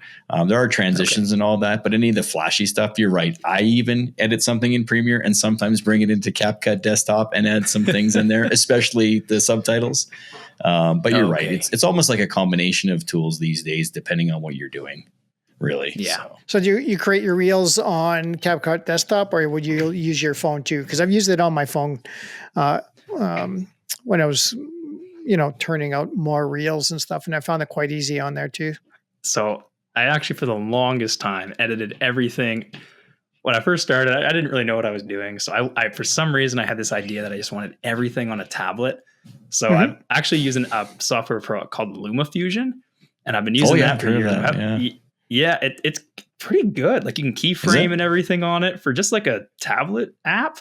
It's pretty good. So I try to use CapCut as much as I can, but I have this bad habit of always going back to LumaFusion just because I'm so familiar with the program. Yeah. Right. Yeah. For sure. Yeah. That's the same with me in video. Like, I mean, there's DaVinci Resolve. It's supposed to be amazing. I've been an Adobe guy since Adobe started. So it's hard for me to, try something new. You get so fast and so, the software. So almost there's no point in jumping somewhere else if you know it so well and you can get the content out so quick, right? So for sure. Do you like what's the difference, would you say, being a video guy, like Premiere, Final Cut, DaVinci? If you had to pick one, I know you are a Premiere guy, but like are there big differences? Do they all do the same thing? I think like Final Cut, I don't hear as many people using Final Cut as they once did. I hear a lot of Adobe Premiere or DaVinci Resolve. I hear that quite a bit. DaVinci Resolve, I think, is free, so people can actually download it. They sell their devices. I think Blackmagic owns them, so they sell like desktop devices and coloring and whatnot. They have a really good colorizing tool if you shoot in log file. So I don't know if you're familiar with log file, but it's basically like a flat profile on video that you can colorize. So DaVinci Resolve has a really good tool for that, from what I understand. I can still do it all in Premiere, but a lot of people these days are trying DaVinci Resolve if they haven't started on anything, just because it is a free kind of download to play around with for sure. Or CapCut. I mean, I do know a lot of people are using CapCut now because, again, it's free. I know there's a paid portion of it if you need to do some fancier other things, but yeah, I mean, even Joe, you've been using CapCut to even edit some videos too, right? Because I know you've tried Premiere, but you've been using CapCut. Yeah, I mean, CapCut's so user friendly. I mean, it's just, I mean, the import, start a new project, like just to be able to drop it down, trim it, and add a little bit of music or remove the audio and put in, like, it's just for somebody that has no idea. I found it very intuitive. Like, I mean, you could sit there for an hour and you could pretty much figure it out to do your basic, like even reels, aspect ratio and dragging and, make it follow with keyframe, whatever it is. It's very intuitive, but sorry, Chris, that Premiere, oh my God. Well, I've been video editing for over 30 years, and on like a nonlinear timeline template like Premiere, I used to use a Avid editor as well when I was in broadcasting. So I'm just used to that. A lot of the editors are used to that kind of timeline, but anybody just starting out video, even I, just grab a free app, just try it. Depending, you don't have to get into it. Adobe Premiere is very powerful, but you don't need it for a lot of things, especially on the social media side. If you're doing exporting high-end clips or documentary work, or like I do out in the field, I do shoot 8K at sometimes, so I can export 8K, 4K. I have that process already kind of embedded, but yeah, I wouldn't suggest starting there if you were just starting out on video for sure. Right, Joe? No. Okay. No, stay away. Oh my God. I mean, even iMovie.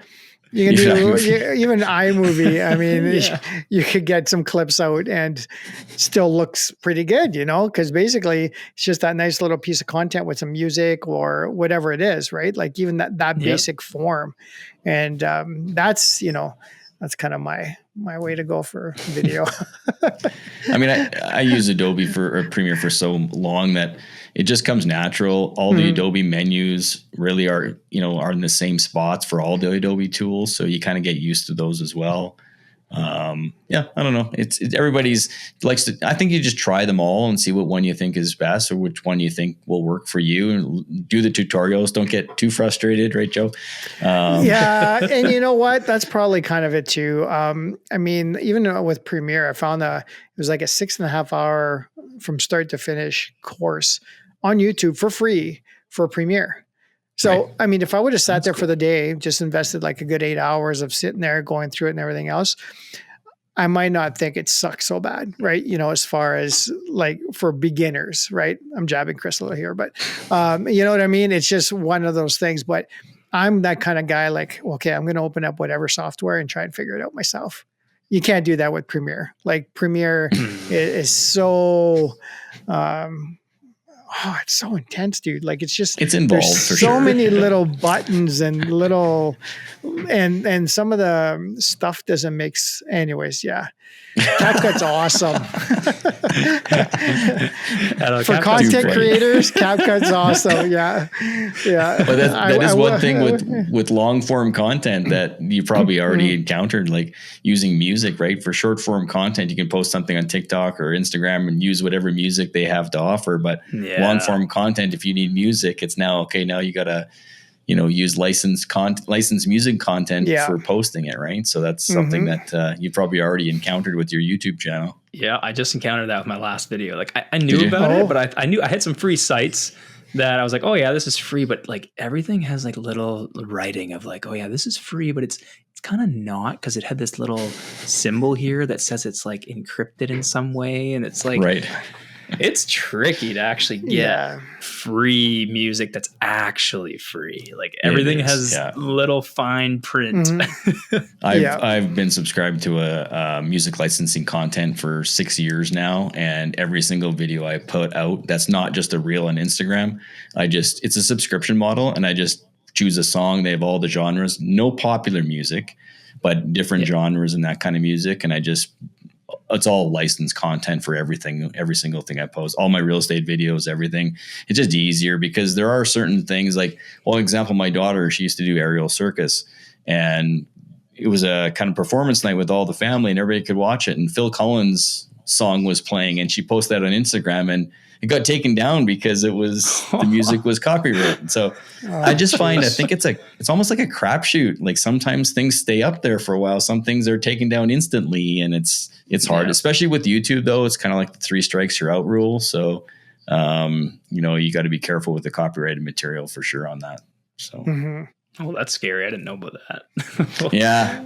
There's when you post. Yikes, okay.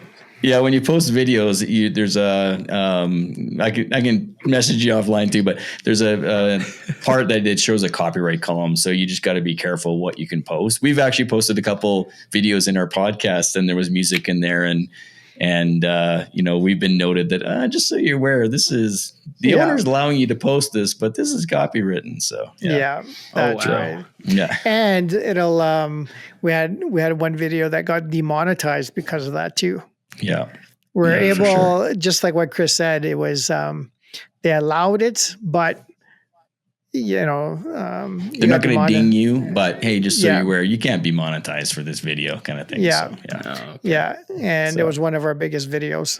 So you learn Even as you go. Yeah, it's a learning experience, Yeah. right? It's That's a what learning we call experience. it. It's a learning experience, but Yeah, makes us think. You have to. it makes us feel better.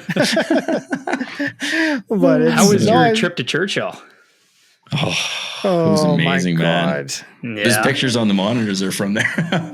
That's awesome. It was my first trip. It was Joe's second time there, and we had a blast. So it was content. like, I don't know, did we mention it in the video? We saw well over 100 bears in 8 days. Yeah. It was absolute. And red fox, silver fox. We saw cross fox, white ptarmigan, Arctic hare. Birds, ptarmigan. I was about to say ptarmigan. Yeah, hey, a Might be worth the ptarmigan. trip. Yeah. There's 100. No.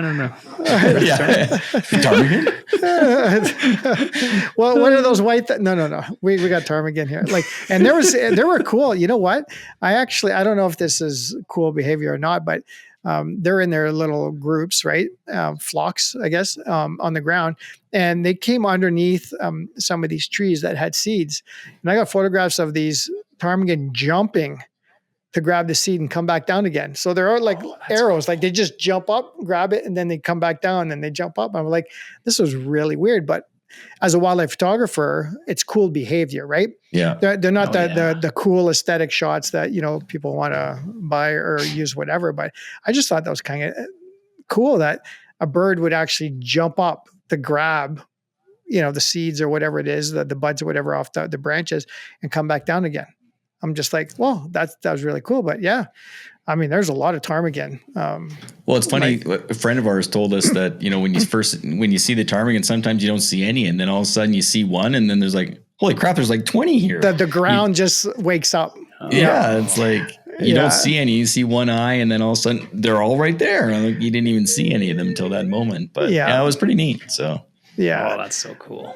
Yeah. Oh yeah. I mean, it was an amazing trip. I mean, I think anybody that's interested in anything should go to Churchill, whether it's birds or, mammals, or, I mean, they got belugas in late summer, beluga tours. You can kayak with them. You can kayak and cool. I mean, Churchill is an absolutely amazing place. And then even the culture and everything was just awesome. Like getting there was cool. Yeah. It was awesome. Yeah, 16-hour train ride in. So, we all hung out and had fun. And I guess, I mean, even right now, Chris, I don't know if you follow I've been seeing all the auroras. Like that place lights up almost every friggin' night. And the whole 8 days we were there was cloudy. So we didn't see a single aurora, but just a fascinating place, man. And I think actually, I'm trying to remember what the total was. There's like the amount of bird species there in the summer. There are hundreds of different bird species, like in Churchill. Because that came up on an information on a website or something. I can't remember what it was, but for like birders will travel to Churchill. For that specific time of year. I guess it's a, migratory path of sorts for whatever birds it is. But yeah, so that's another place, man. You could go see birds. Have you been there or no? No, it's on my list for that reason. There's a lot of folks in my space there's a lot of folks in my space that run workshops up there. So I want to go and check it out. I want to for bird photography. Sweet. So I'm definitely super interested in checking it out. And for there's bears up there too or something. Yeah, I hear there's maybe a bear or something. Yeah. There's things. Was it polar bears? Was it polar bear? Yeah. There's a few. Look at this. There's actually Birds of Churchill website. Churchill. Yeah. It's a Churchill Northern Study Center, and then they've got a separate spot, Birds of Churchill, and tips for birders, and all this kind of, and all the different bird species and. Wow, that's cool. It was a cool place, though. Yeah. I mean, even the buildings, they're all like there's murals on them. It's just neat to see the whole town, and it was really good. It's definitely worth the trip for sure. Make sure it's near the top of your bucket list. Trav, convince me. Trav, between May and September, they got horned larks. Did you know that? Book me in. Horned larks. Wow, I didn't know what a horned lark was until you said polar it. bears. Horned larks of the area, baby. Horned lark. It's funny how that name just stood out to me in the long list, right? It's like right there. But yeah, there's probably a list of about 100 or so species right here. You know, all the shorebirds and stuff like that. So yeah, it would. I didn't realize it was I think to a place, you know, like you said, like for somebody like you that's interested in Churchill, it must be like a prominent, like a great spot to go if that's. But every season they tell us there's something different, right? So, you know, we were there in November. August is supposed to be beautiful, amazing with the flowers and yeah, there's lots of different things. It's almost kind of like going back at a different time of the year would be pretty cool to see something totally different. So, I mean, I'd love to go there in the summer and fall. Yeah. And then, I'd love to do all the seasons. Absolutely. Because there is just so much to see there, right? Especially when those belugas are coming in and stuff. That's just. Well, it sounds like there's like hundreds of them there. So super cool. Yeah, it'd be pretty cool. For sure. And birds. Yeah, and birds. So what do you got going on there, Trav? You have any projects or anything coming up, or is it primarily workshops, or are you, scouting? It was weird. I thought this year was going to be super slow. Like that's the way it started off, like January, February, March. I had plans. The only real plan I had was just my workshops. And then we have friends that are from Brazil. So we were going to go down there. We are going to go down there, but that way at the end of the year, like I think we're going in November, and that was going to be it. But then all of a sudden we looked and there was to fly to Newfoundland. It just worked out to be this. It was cheaper to fly from where we are to Dublin, Ireland, and then to Newfoundland. Or what? Okay, sure. How does that even make sense, eh? I know, it was weird. So yeah, we booked that, and now like life's getting like busy. And I also got I'm doing a project with Cranbrook Tourism. So we're doing, I'm doing a little, they want to start, they're going all in on birding. So I'm heading over there, and so basically I have a month to kind of prep everything. I got 4 weeks. I got a month to prep everything. And then I'm in Cranbrook. I come back for a week. I go to Ireland. I go to Newfoundland. I'm there for 2 months. And then I come back and I have my Eagle workshop. And then middle of July, everything's calm. Then I'm done for the next little bit. Yeah, it went from nothing this year to and I'm getting married in there as well. Oh, nice. Somewhere there as well. Yeah. So it's congrats. That's cool. Wow. Congrats. Yeah. In Dildo, Newfoundland. Are you really? Yeah. No way. That's awesome. That's oh my God. That's the invitations. Oh my God. The invitations. Can you imagine what they look like? I tried to convince my partner to, I tried. I'm like, we can just make it transparent. Go on Canva, do the transparent. People won't even know, but I'll know. It'll be hilarious. And she's like, no, we can't. I'm like, do it. But yeah, so it's like a jam-packed, crazy. It's gone to like a soft year to a jam-packed, crazy year. And we're doing Ireland and Wales. My goal with that, it's mostly it's a scouting trip. I want to see if I can run a workshop there and kind of do the two countries. And I'd like to combine it all. I'd like to do like a big, like you can sign up to do Newfoundland or Ireland, but then or you can sign up and do the whole thing. Yeah. So that's kind of the goal. So I'm going to go there. I'm going to scout it. We're doing like kind of the big trips. I'm going to go to Skomer Island, which is the island with all the puffins at your feet, and there's a bunch of places in Ireland that are similar, like big gannet colonies, and I just love the seabirds, so I just wanted to see it all. Very cool. Well, that sounds like an amazing year, and you never know. You come back July, and then just boom, a whole bunch of other cool stuff can happen too, right? Like, right? I know. That's how it happened. Like you said, like you don't know who's watching. You never know who's watching. Oh, exactly. Or what's going to happen. So, yeah, like right now, July and August is calm, but who knows? The beauty of entrepreneurship, right? I mean, totally. you don't know what's coming tomorrow, right? So for sure. That's awesome. So let me ask you this. So somebody's starting out in bird photography. What would you like, kind of pieces of advice, or what would you tell somebody that says, hey, I want to be like Trav in the bush. I want to get into photography. I want to get into bird photography specifically. What kind of advice would you give somebody starting out? I know I'm putting you on the spot here, but yeah, go. Yeah. Besides buying Nikon, go. I kind of I think like a lot of times you want to start with gear, and I like I said, mentioned earlier, I have a bit of a different opinion when it comes to gear. Like if you're strictly into bird photography, that is your passion, then your gear choice is going to be different than a basic wildlife photographer. Yeah. You're going to want a camera with, I would recommend, depends on, everybody has a different budget too. So if you have a lower end budget, go for a used Facebook Marketplace, good DSLR, and spend like not much money on it. I'm just in this ballpark. I know you said not Nikon, but if you went like so Canon, let's say a Canon 7D Mark II, still a great workhorse of a camera. You betcha. Like I would go with that. We both own that camera.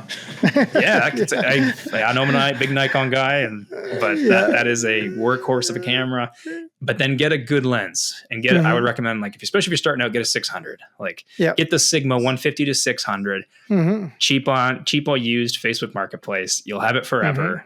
I always cameras for show, lens for dough. You have your lens forever. Your lens goes with you. Your camera you're going to replace a bunch of times. Definitely go for something longer. I know that kind of you'll see, like, especially if somebody's starting out, you're going to see online the best camera is the one that you have in your hand. Talked about that earlier. Because the only reason I bring that up is because when I started, I had a D7400 and a 70-300, and I wasn't going out and shooting. I didn't like it. I was like, I can't get close enough. It's so difficult to do this. And people will argue, like, that's where you need to know your behaviors and all that. And it's like, when you're just starting out, you want to have fun. You want to just, you want to get those nice close-up shots, and it's hard. Absolutely. It's like somebody who's trying to lose weight. It's like, you should go sprinting and eat the best diet ever. It's like, well, let's start with baby steps here first. Yeah, like totally. Let's get our feet. Let's get you the right equipment where you're going to go out and have some fun. I want you to keep shooting. So that would be my advice, was to get the right equipment for sure. And then if you can't afford the right equipment, then use what you have and just learn the fundamentals. So if you want to shoot bird photography, but you can't, all you got's a phone, you can't afford the gear, that's fine. Let's go shoot some landscapes. Let's shoot some portraits. Let's learn the fundamentals. Let's learn lighting. Let's learn composition. So that way, when you have the money to buy that gear, you're already going to have a great foundation, and you're going to be killing it right from the get-go. That'd be my advice. Well, it's great advice, because that is great advice. Yeah. With mirrorless now, I mean, you could pick up some of these, like that 70 Mark II. Yeah. I mean, I've used that. That's crop sensor, and I've used it for wildlife forever. And, there's still images on there that, I mean, like on your socials and everything, nobody can tell what it was shot on. You know what I mean? Like, these cameras are still producing. And then if you go with a full frame, like I don't know, 5D Mark III, Mark IV, whatever, they're not like, it doesn't matter. I guess what I'm saying is, like, the DSLR versus the mirrorless right now, and spend your money on the glass. 100% agree. Like, my 500 F4, Trav, is probably almost 12 years old, because I invested in the glass, and then flipping over camera bodies. But you take care of it. I mean, I'm not looking at replacing it anytime soon, because it still does the job, right? Like, it's tack sharp. It does what it needs to, be done. And like you said, that's the investment. I 100% agree. Investment in the glass. Camera bodies, well, I mean, anything 15 years ago moving forward, is phenomenal. Like, you know what I mean? It just doesn't make...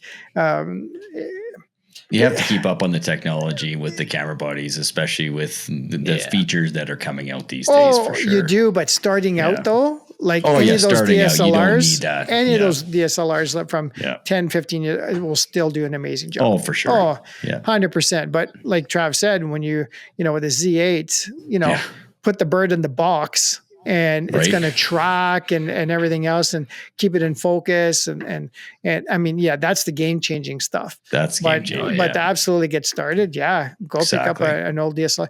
There's kits online for under $1,000 and that with a decent lens and DSLR. I mean, to get into game for, under that, I mean, it's great. And hey, you get a decent DSLR and, every month, maybe rent a lens.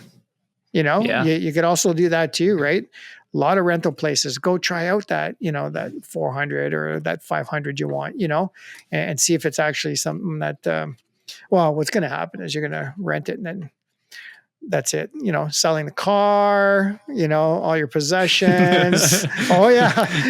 I mean because you know what I'm talking about. I mean, the minute you see what a prime lens can do, or a high end, and you're looking, I was like, oh man, yeah, but you don't have to go there tomorrow. No, that's it. Exactly. Exactly. But no, that's great advice, man. No, awesome. It's just what you can to get into. And it's baby steps too, and enjoy the process, right? Like you can't just, I'm going to be a wildlife photographer tomorrow and grab the gear and go. Cause even the best camera gear in the world, you still have to learn how to use it. Like that's 100%. The polite way of saying it. You know what I mean? Yeah. Especially in certain situations, you need to know how to approach them as well. And for sure. Oh yeah.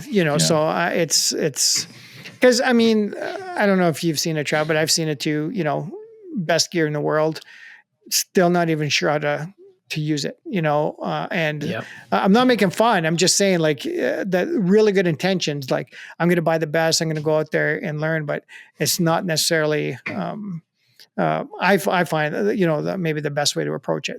Like you said, go buy some good used quality gear.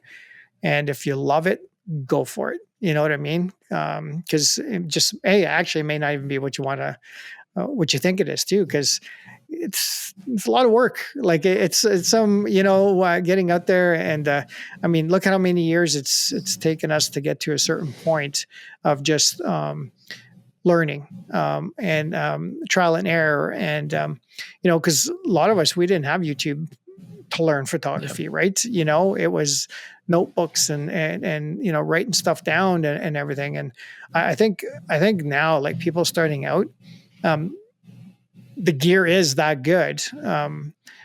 But the amount of information, right? Like the amount, the education, I'm a big YouTube guy. I've mentioned this 100 times in our podcast. I can learn anything I want on YouTube, or at least get a good basic start on YouTube for nothing, right? Yep. So people that want to get into bird photography, my God, go on to YouTube. I mean, there's so much out there, or wildlife photography, or portrait, whatever your genre is, right? So I think the learning curve is maybe a little bit quicker for people in today's day and age versus say 20 years ago, right? Because all the resources are at their fingertip, right? So do you still have openings? I keep forgetting to ask you, do you still have openings for your workshops? Yeah, I'm closing the Newfoundland. I'm closing at the end of this month. I'm closing at the end of March, but for the Eagle one, I have three spots. Okay. Nice. Open. How many people do you usually take on your workshops? Very, very small. Like Newfoundland, I'm only ever going to take 4, and Eagles is only 6. Nice. Yeah. Okay. Yeah. I like keeping it small. It's more fun, what? Learn better. Yeah. And they appreciate it because my workshops, I'm between 4 and 6. That's it. Yeah. Like if I'm doing it myself, the ones I do with Chris, we'll be up around 8 or 10, but we want that personalization, right? We want to make sure everybody gets that one-on-one. And there's 2 of us. So and that's it. Yeah. That's exactly it. I mean, but these are workshops. Like, I guess it'd be different if it was more of a tour where if I'm just taking people to places, sure, you can add more and that kind of stuff, but it's very heavily focused on education, right? Like, with the stuff we do. So I'm guessing that's what you do too. Yeah, for sure. And when I was guiding, in my guide, like when I was doing the multi-day hiking and stuff like that, my favorite trips personally were the ones where I didn't have a lot of guests on those trips. Cause it was way more fun. You got to connect more with everybody. And so I want to keep what I learned doing that and bring that into my business and into the workshops as well. Oh, and people appreciate that 100%. And that's how you get repeat customers. That's what I found too. It's kind of funny, really quick, when I first started doing workshops, I actually had people, listen to this, I actually had people like sign up the following year and then the year after. And then I had certain guests that have come for 6 or 7 years in a row. But in the beginning, I was wondering what I was doing wrong, because I'm like, did you guys not learn anything like last year? Like, why are you here? Like, because they like you. Well, not realizing that, a lot of it's, obviously the teaching, the location, the people, meeting other photographers. Like, there's a whole lot more to it, right? You know what I mean? Yeah. But like you said, it's the connections too. Like, they get people coming back, right? But I was so like heavily thought on like the technical. Like, I'm like, well, I'm here to teach you. Like, what didn't you learn last year? Maybe I'll just tell you so you don't have to spend the money again and come, right? So different mindset now, of course. You know what I mean? It's all about the people and friends that you've made from workshops, and like you said, like you've met. Oh, Trav. Okay, well, hey guys, we're experiencing a little technical difficulties here. Chris has Trav on the phone. I do. And Chris realized that he should probably put it on speaker. Hey, that was off. As opposed to putting it to the happens earpiece. Off the air. Doesn't have to come on the air. He's got the phone, like the earpiece to the mic. He's like, can you hear him? Can you hear him? It's like, oh, I should use speaker. What goes on off camera doesn't need to be brought on camera. Oh my God. So, hey, Trav, are you there? Can you hear us? I'm here. Oh, see, look at that, Chris on speaker. Funny how that works. Anyway, we did have a technical difficulty. We're not sure what has happened, but we have Trav's back, and we were just pretty close to the end of the podcast anyway. Yeah, you bet. So, Trav, well, we just wanted to say thanks very much for being on. It was a lot of fun, good laughs, a lot of good information too, man. We really appreciate that for our viewers and for us. I mean, I took notes, and that sort of thing. But a lot of fun. Really appreciate you having on, and absolutely. Thanks for coming on. Yeah, thank you. Oh, thank you guys. I really appreciate the invite. This has been awesome. Lots of good laughs. right down to the end. I knew what's going on. But we made it work. We got on speaker. We did. Thanks again, guys. It's been fantastic. Awesome, man. Thank you. Thanks again, Trav. Thanks everybody for listening, watching Nature Photo Guys podcast. We absolutely appreciate it, and we'll see you guys all in the next video. Thanks for watching. Before we wrap up, we'd like to thank the Camera Store for supporting the Nature Photo Guys podcast. They're a legendary name in photography, and their support helps us keep bringing you these episodes. Don't forget to check them out at thecamerastore.com for all your photography and video needs. Thanks for joining us on the Nature Photo Guys podcast. If you have any questions, contact us at info@thenaturePhotoGuys.ca or message us on Facebook and Instagram at the Nature Photo Guys podcast. Visit YouTube and subscribe to our channel to watch all our latest videos. Or follow and listen to our latest podcast on Apple Podcasts, Spotify, or on our website at thenaturePhotoGuys.ca. We'll catch you next time on the Nature Photo Guys podcast.